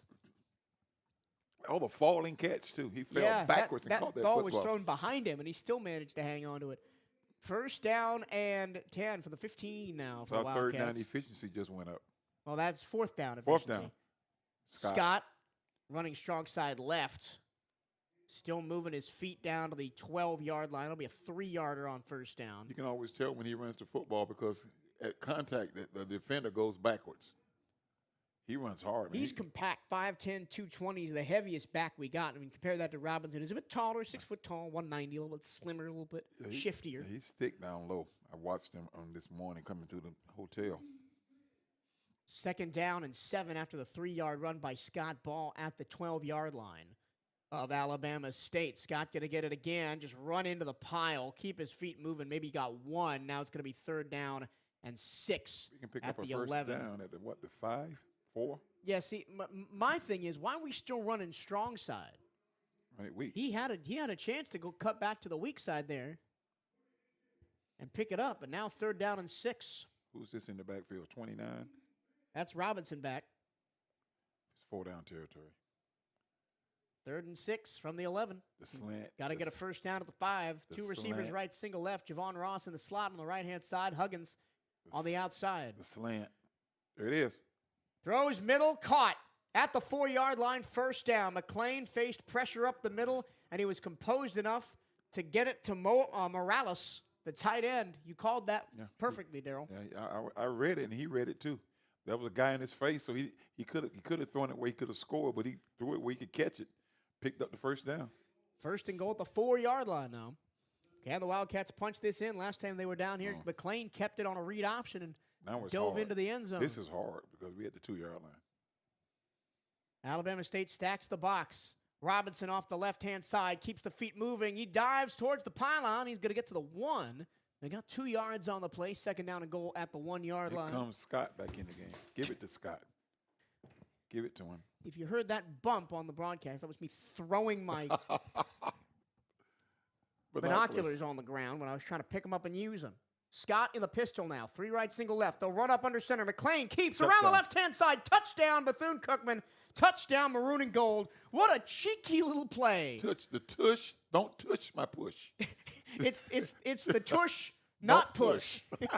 They lined up for the tush push. McLean took the snap. Everybody collapsed into the pile, and he's like, I'll walk around the outside, just walk in untouched. Don't push my tush. Now, that's something I like that. We're going to go viral on that one. Huh? Oh, boy. So McLean has 2 rushing touchdowns from the 1-yard line today. And the Wildcats are up to 4 touchdowns on the day, 28 points. Pending the extra point, of course, with Dominguez on to attempt. Snap is a little high. The hold is there, and the kick is good. And with 6 minutes and 26 seconds to go in the ball game, it's Alabama State 52, Bethune-Cookman 28. I said the last drive was the best for the Wildcats of the game. I think that one might have been better. Because the scoring drive, 14 plays, 74 yards, 6 minutes. We had to overcome a 4th and 20. Yeah, 4th and 17. 4th and 17. and a 3rd down and long, too. And Timmy threw 2 passes where the guy could catch it. He didn't do too much trying to, outplay outside of his element. But he continued to lead this team. Now, next week, looking ahead for a minute, with the weather in Daytona, we might get a couple of good practice days before Southern and all them different color blues comes in. Yep. Southern comes in next week. Pine Bluff behind them. Valley State behind them with a bye week in the middle there. The bye week is, of course, after the Southern game. We'll finally get a bye. We can stay home. We can stay home a week. We can stay home a week, yeah. We're going to be home from the 11th to the 1st of November. It's going to be a long old homestand at Daytona Stadium. But then we're done for the year. We've got to go at Grambling, at Jackson, and the Classic to close things out. Okay. For Alabama State, their upcoming schedule looks like this. They'll play Jackson State next week. That'll be the Eastern Conference Final, essentially, if everything holds to what it should. The winner of that game will win the East. Then they got Alabama A&M in the Magic City Classic on the 25th. Prairie View A&M in Texas on the 1st. If they're going to slip up, Prairie View might slip them up. Speaking of that, let's go around the SWAC. Just underway in the 3rd quarter in Alcorn. Alcorn 6, Prairie View A&M 10. It's Jackson State 17, Alabama A&M 7. Total yards in that game, it was almost 100-5 last time I looked at it. Let's take a look again. It is 191-83. So Bama A&M's come back in the game a little bit. Bama A&M's struggling on offense. They're still playing that 2nd quarter. Right? Yeah, it's still 2nd quarter down there. And, of course, Texas Southern and UAPB still 2 hours away from Who's kicking playing off. quarterback for Alabama A&M? That's a good question. It is Cornelius Brown is back. He's back. But he's 4 of 11 with no touchdowns and an interception. Probably rusty. He played against a D2 school, set out against us. Now he's playing against the mighty Tigers. Yep. Jackson State. Bethune-Cookman getting set to kick off. Onside again. No, it's a little pooch kick. Good. Bounces at the 30 and is sliding down to the 25 as the up man for Alabama State. Nobody's swinging at each other. The Hornets will have it at their own 25-yard line going left to right. Let's see who's quarterback. But the rest of the Bama State schedule, right, is after Jackson State, Bama A&M, Prairie View, then here against Texas Southern, at Mississippi Valley State. That's a neutral site game in Mobile. Then 2 home games to close the year, Arkansas Pine Bluff, and then Tuskegee in the Turkey Day Classic. I think you're going to see the 2nd quarterback coming in, number 8. So Andrew Body's day is done. This is Tashawn Smoot, the redshirt freshman out of Springfield, Ohio. Jacksonville State transfer. Yep. Redshirted didn't play for the Gamecocks of Jacksonville State, just down the road in Jacksonville, Alabama. From the 25-yard line, the handoff up the middle. The Wildcats will snuff out that Kuykendall run for just a yard. 3-star prospect Smoot out of Springfield High School in Ohio, rated the 84th best quarterback in his class in the country. 3,000 passing yards his senior year with 21 touchdowns and also 23 touchdowns and almost 1,000 rushing yards on the ground. Was All-Ohio Division I Offensive Player of the Year. So I think Rob went and got him some QBs, didn't he? Mm-hmm. When you lose 5, you got to go get 3. And of course, the third quarterback is Kareem CatEye, who ended up being the quarterback for Alabama State last year. He was a walk-on wide receiver who played QB in high school. Handoff left.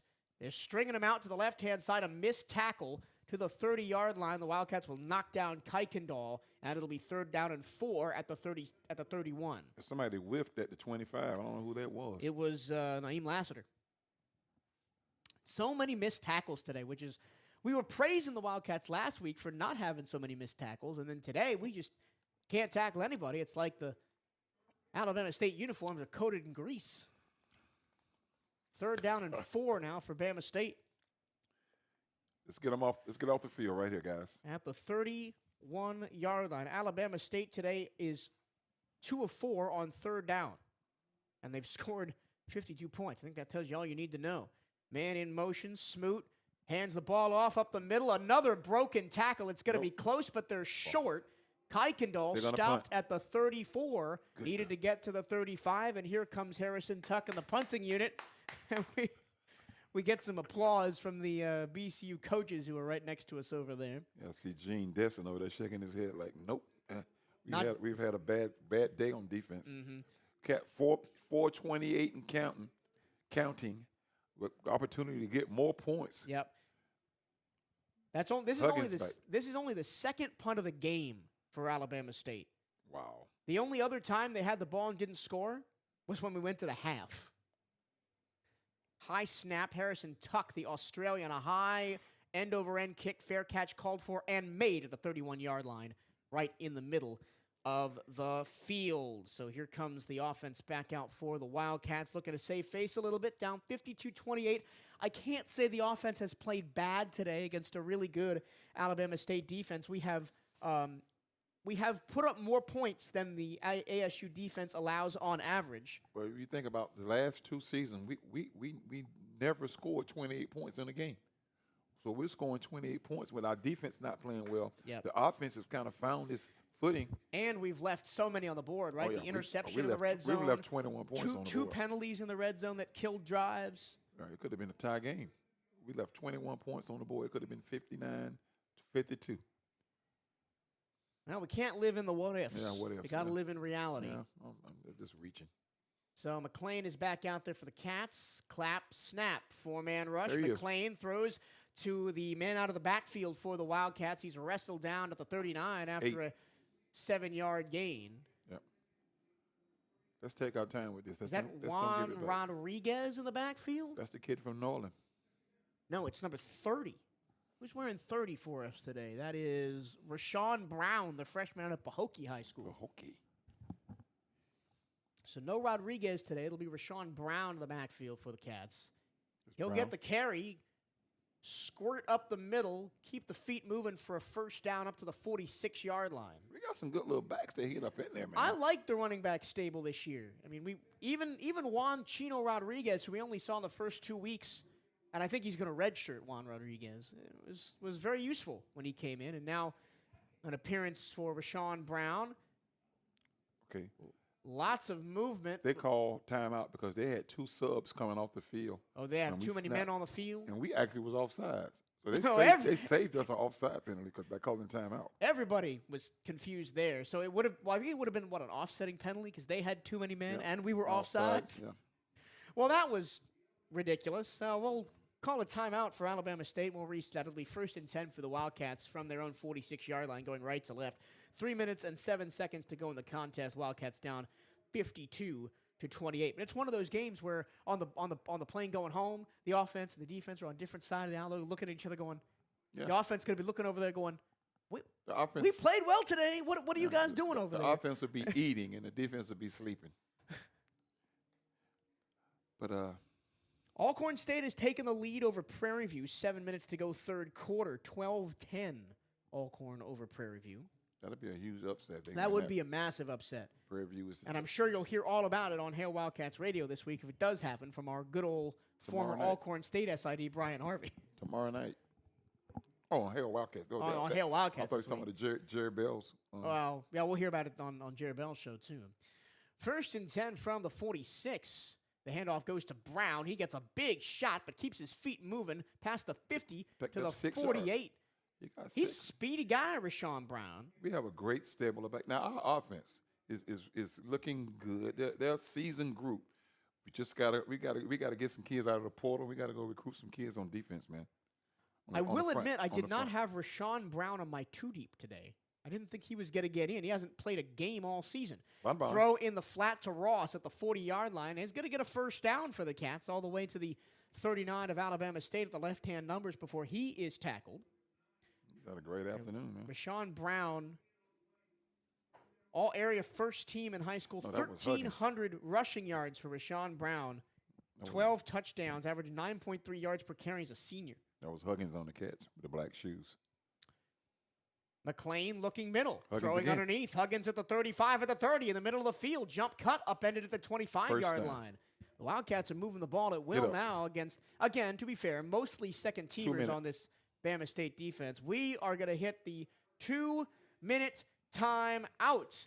When we come back, we'll take you to the end of the game. The Wildcats with the ball and driving down 52-28 here in Alabama. You're listening to Bethune-Cookman University football on the CatEye Radio Network and 1380 WELE.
Two-minute timeout here at Alabama State. It's the Wildcats 28, the Alabama State Hornets 52, as the crowd starts to head for the food trucks and other homecoming festivities behind the main grandstand here at Alabama State. Michael Torello, Daryl Natil walking you through this offensive shootout here, and the Wildcats, very much like the South Carolina State game, didn't get off the bus until late.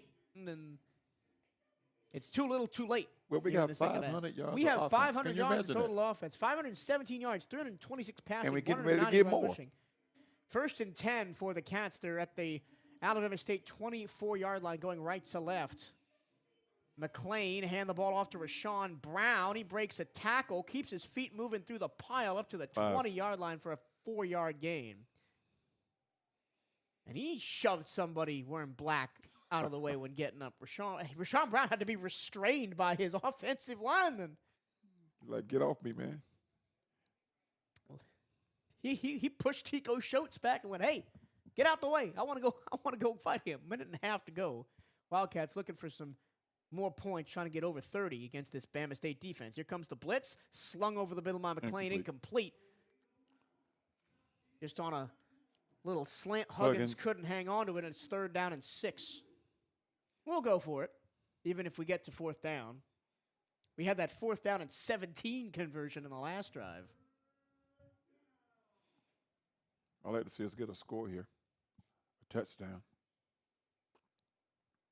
Man-to-man down at the bottom. 3rd and 5 from the 20. 3rd and 6, rather, from the 20. Got to get to the 19. They send Brown in motion. Here comes the blitz. It's underneath. The pass goes to Bun. Bun, he's got a lane to the 15, the 10, the 5, down the left hash marks. Touchdown, Bethune-Cookman. Touchdown, maroon and gold. They brought the double blitz, and Javon Ross was right in the middle of the field where no defenders were, and he walked in for 6. That's that tonal screen ran in the middle. Like it's a great looking play. Most of the time it's run to the outs from the outside hash marks.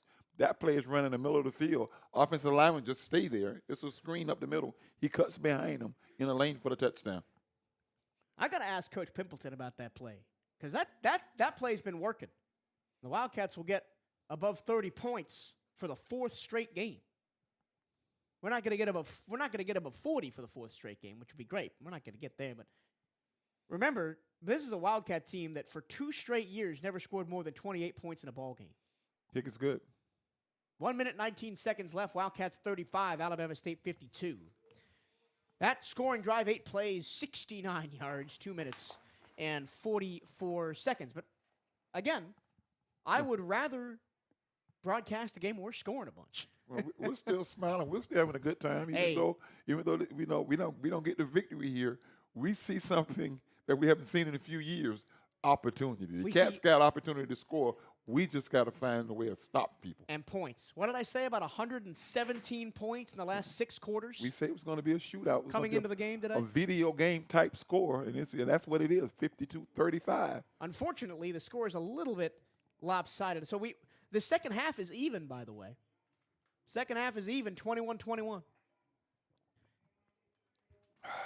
We just gave up too much in the first half. We need to go see the Wizard.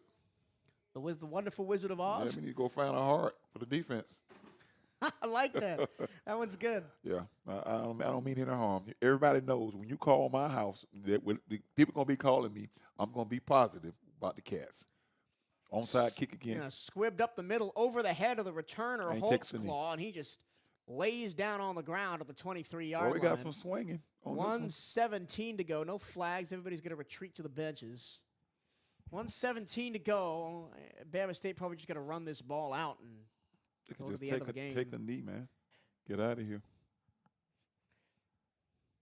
So we've seen a lot from the Wildcats. How many yards of offense we got? 541 yards of offense today. 346 of those through the air, 195 on the ground. Conversely, Alabama State, 550 yards.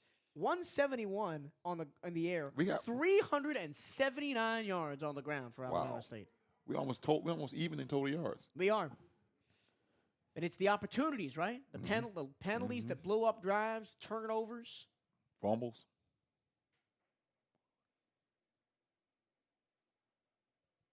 Handoff running left on a jet sweep for Kuykendall. He'll get about 5, go out of bounds to the 31. Clock stops, 1:11 to go. I'm surprised they didn't rush middle there to keep the clock running. So the studio wants us to do a rush wrap-up, huh? Yeah. Well, I kind of want that, too. They got food down there for us, you know. Oh, you're right. You're right. I just took my pills, so I'm not eating any sodium. 1:11 to go. Second down and 5 after a 5-yard run by Kuykendall. I wonder if they're going to pass the football. Probably not. Oh, that's an illegal procedure. Yeah, that's a false start for Alabama State. I mean, we talk all about the penalties for the Wildcats, but actually Alabama State has been penalized more today. That's the 6th penalty for 52 yards for Alabama State. The Wildcats, 4 penalties, 37 yards, but each of those penalties were very costly for BCU. So that'll spot them back 5 yards to the original line of scrimmage at the 24, make it 2nd down and 10. Remember, Tashawn Smoot is in at quarterback in place of Andrew Body, who was terrific today. He'll hand the ball off. And a nice hit by the Wildcats, only a 2-yard gain for Marcus Harris. No quit. There's no quit in his team, man. You said earlier in the third quarter you think they gave up. I haven't seen anybody quit. We over 500 yards of offense. That's incredible. I think that's Myron Schaefer in the ball game for the Cats down there. It'll be his first collegiate appearance, the freshman, at linebacker. Timeout called by Bethune-Cookman. They kind of want the ball back here with 57 seconds to go. And it'll be 3rd down and 7 for Alabama State. So what are you expecting next week against Southern? Because this is a Southern team that is reeling right now. They're coming off a bye, right? But they're watching this. Their offense is watching this going, we can put up a billion points on them. But can they stop us? That's going to be the question of the whole season. And right? we're playing at home in the jungle, a good crowd. People coming to see the bands. We don't know if Southern's bringing their band, but people are coming to see Southern because Southern has never been to Daytona Beach. After the timeout, 3rd and 7. They'll hand the ball off, and the Wildcats will say no, sir, to Jabari Kuykendall. Take a timeout. And the Wildcats will take their second timeout and force Bama State to punt with 55 seconds left and a chance to put some more points on the board, get one more offensive set for the Somebody Cats. said, why you call a timeout? Because we're still trying to get some continuity with the offense. Timmy has done well since, he came in to replace Cam. You never know. Next week, we may need this same situation against Southern. So you call the timeout and you just keep playing football. Every week I do my statistical breakdown sheet that I have right here. And at the bottom of that sheet is a score by quarter, which means how many points that you score or give up in a specific quarter. We're a second-half team. We are a second-half team. The Wildcats have scored only 17 points combined in first quarters all season. They've given up 55 points in first quarters combined all season. Goodness, they're behind quickly.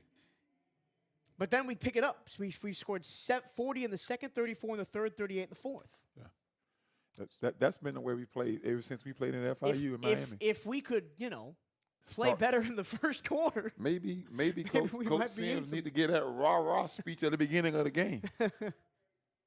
Alabama State calls their final timeout before this punt by Harrison Tuck, and maybe they makes us talk for a little bit longer. Maybe they keep it and just try to run the clock out. I don't know about that. I think these coaches have too much respect for each other to do that, to do something cheeky like that. 55 seconds left. Wildcats with one timeout. They're about to get the football back with a punt for Harrison Tuck. This will be only the 3rd punt of the game for Alabama State. But the folks who don't see this game and they see the score, they say, wow, the Cats was in it. Unfortunately, you got to watch the games. You can't just look at box scores. We were in it the first play of the game. First play of the game was an 85-yard Bethune-Cookman touchdown, and I thought, oh, boy, here we go. And then we didn't do anything the rest of the first half. Here's the punt by Tuck. It's an end-over-end spiral. It is going to be fair caught near the 35-yard line by Huggins. Huggins has only returned 5 punts that were not fair catches this season. He has been very hesitant to run the ball back. He's doing what he's been told. Remember in the Classic when he had those 2 big run backs? Yeah, he's a great ball player. Okay, we got 48 seconds. But despite the result today, I still think the Wildcats are going to have a good season. We still have an opportunity to have a good season. We are 1-1 in the conference. We're going to be in second after next week when one of these Jackson State or they lose. One of those teams going to be tied with us for second place in the SWAC. Wildcats one timeout at their own 35. Got to go the length of the field. McLean looking, now moving to his left, throws underneath to the receiver at the 40-yard line. The pass is caught. Staying in bounds is Juan Rodriguez, the running back, out in the flat. Clock running 31 seconds. Wildcats don't call their timeout. Got 6 yards on that play. 25 seconds left. Clock still running.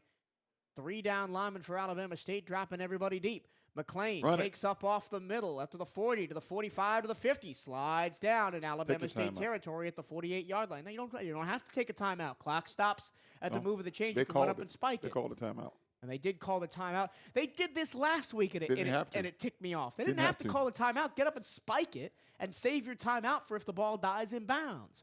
16 seconds left. The Wildcats will be just across midfield. They'll spot the ball What's the total at yardage the now? Alabama State 49-yard line. Wait for it to update. 5:58 to 5:59. If we go 2 more yards, we will have outgained Outgained them. Alabama State today and lost 52-35. My goodness. But again, excuse me, how reliable is that number? I don't think it's that reliable at all because they got up big and then just Alabama State took their foot off the gas for the second half. Yes, the Wildcats have scored a bunch of points in the second half, but we were down big in this ball game. But the people who didn't see the game wouldn't say that. You Look got to at that watch the stats. game. 1st and 10 for the 49 after the timeout. Wildcats with 15 seconds left and no timeouts. McLean back to pass, pressured after escape of the pocket, throws the ball out of play into the first level of seats. And there's a there's a girl down there that caught the ball. One of the honeybees. No, it wasn't one. No, they're on the other side of the stadium. Okay. All right. She got blonde hair. I know that. Mm-hmm. She caught it. She kept that ball, too. You can't do that. You got to give it back. She got to There's- give it back. Yeah, there's somebody going. Oh, One of she, the, got that. She just threw it back now. one of the security people went over there and said, "Hey, you can't keep that ball. This isn't She got, but she's on the stat book. She got a catch. this isn't baseball." All right, 2nd and 10 for the She's 49. not a Philly fan, huh? She's not 10 seconds left. McLean, short over the middle, catch made by Rodriguez, first down That's going to be. at the Can 38-yard you spike- line. can you Got to spike get up it? and spike it. 3.5 seconds to go. Clock stops on the first down move. McLean will clock the ball with 3 seconds left. Give it 2.9. So if you do that earlier, you got a timeout left. Yeah, you still have a timeout left. 2.9. That's the second week in a row that Coach Woody has done that. You might I need don't- to say something. I don't agree with No, that. you're not gonna coach. You're not I'm gonna not do the the coach of the team. I'm just the broadcaster. I Mikey. can only say what I see from 500 yards away and 300 feet in the air. If you've never been to ASU Stadium, We're more than 300 it's feet in the very air. tall. We are very high up and far away from the Be action. like we in today. Memphis. All right, this will be the last play of the game. 3 seconds left from just inside the 40-yard line. McLean will stand in the pocket. Now he's flush to his left. He'll roll. He'll look. He'll wave defenders around. He'll heave it towards the end zone, and it is knocked Incomplete. away at the goal line, and that'll be the end of the football game. And Flag on the play. Alabama State Hornets win it 52 There's a to flag on the play. 35. There's a flag on the Where's field. the flag? I don't Right, see right it. Oh, there right at the 40, there. 42. Maybe he was crossing the line of scrimmage. That's the only thing I think it could be. I can't think of a defensive penalty unless he got a hit late. It's either a hold or an illegal forward pass because he was past the line of scrimmage. But either way, I think the game is over. Now we got a guy hurt. We got a Wildcat. Yeah. And we got a guy looking for that football, too, that the girl caught down here. It is a defensive penalty, so it'll be one untimed down for the Wildcats. There is a Wildcat hurt near the 5-yard line, Is that all the way Huggins? by the end zone. Is I that hope Huggins? that. That I is hope Huggins. that. That looks like him. The black shoes. Wow. Wow, that'd be. In a dead game, you just chuck it up at the end, and your star receiver. This game will come back to hurt us in more ways than one, right? Robinson hurt, Ransom hurt, now potentially Huggins hurt, and he is being attended to by multiple athletic trainers. There is no time on the clock, that's but Huggins. That's Huggins. a defensive penalty for Alabama State will give the Wildcats an untimed down. That's Huggins. Get up, So we get up, young fella. So we still play on for one more play here. Alabama State 52. One good thing is Bethune he's moving his legs. Cookman So 35. it's not his leg. Maybe he got hit, winded or something. That's what the big hope. The hope is he just got the wind knocked out of him. He was the intended target of that heave They toward the end converged zone. on him and hit him. Yeah. Let's hope there's not nothing lower. Just get up, Mr. Huggins, and we'll play again next week. Well, the Wildcats have fought all the way. Man. They haven't given up. He's So getting up. we're going to get one He's up. untimed down here. He's up. He's up. He's jogging off. Got the wind knocked out of him. That's good to see. Boy, he dodged the bullet on that one. We did indeed. So while we set up for this final untimed down from the 27-yard line, the Wildcats have officially outgained Alabama State in the game 569 to 559 and lost 52-35. So one untimed down for the Wildcats. Let's see if they try anything spectacular here or just maybe take a knee and get out. He's in the shotgun. Well, McLean's in the shotgun. He'll have Robinson to his left. It's good that Throw that screen pass again to Bonbon. Juan Rodriguez, is in the ball game as the running back. 3 receivers right, single left. Tunnel screen again. McLean will drop. McLean will step up in the pocket, avoid a rush, move to his right, heave it to the end zone. It is overthrown. He threw it through the uprights, and that's the end of the contest. And Alabama State wins it finally, 52-35. You know what that play looked like? The final play of the game 2 years ago when the Wildcats had a chance to win, threw the ball at the back of the end zone. Unfortunately, the Wildcats didn't have a chance to win this one. It was all Alabama State from the word go. The best moment of the game for the Wildcats was the first play from scrimmage, an 85-yard touchdown pass to Malik Huggins from Cam Ransom. Let's get you quickly through your statistical breakdown of the ball game. Wildcats outgain Alabama State 569 to 559. Wildcats pass for 362 yards and rush for 207. They have 4 penalties for 37 yards, 32 first downs For the Cats. They were 5 of 10 on third down, 1 of 2 on fourth down. That one fourth down conversion was the 4th and 17. We outplayed them 83 to 56 total snaps. And again, we lost the game 52-35. Yards per play, Bethune-Cookman 6.9, 13 yards of completion, 4 yards a carry. Wildcats were 4 of 4 in the red zone. With a 33-minute and 59-second time of possession, they turned the ball over twice, 1 fumble, 1 interception. And the Wildcats had 2 tackles for loss. For Alabama State, 559 total yards, 171 on the ground, 388 through the air. 388 on the ground, 388 rushing yards for Alabama State today. 7 penalties for 67 yards for Alabama State. They had 24 first downs, were 2 of 6 on third down. They ran 56 total plays for an average yards per play of 10 on the button. They averaged a first down every play, did the Hornets today. 15.5 yards per completion and 9.7 yards per carry. So next week, Wildcat fans, look for a high-powered Wildcat offense. And we need you to play defense with us next week. I don't think if all 10,000 people got on the field and played defense, I still think we would have given up about 45 points today. That's my sincere opinion.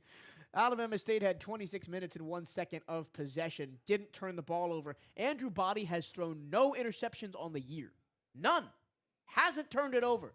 Hasn't fumbled the ball, hasn't thrown an interception. All right, they got the Mlan guys taking pictures together down on the field. All these Buccaneers. They got 4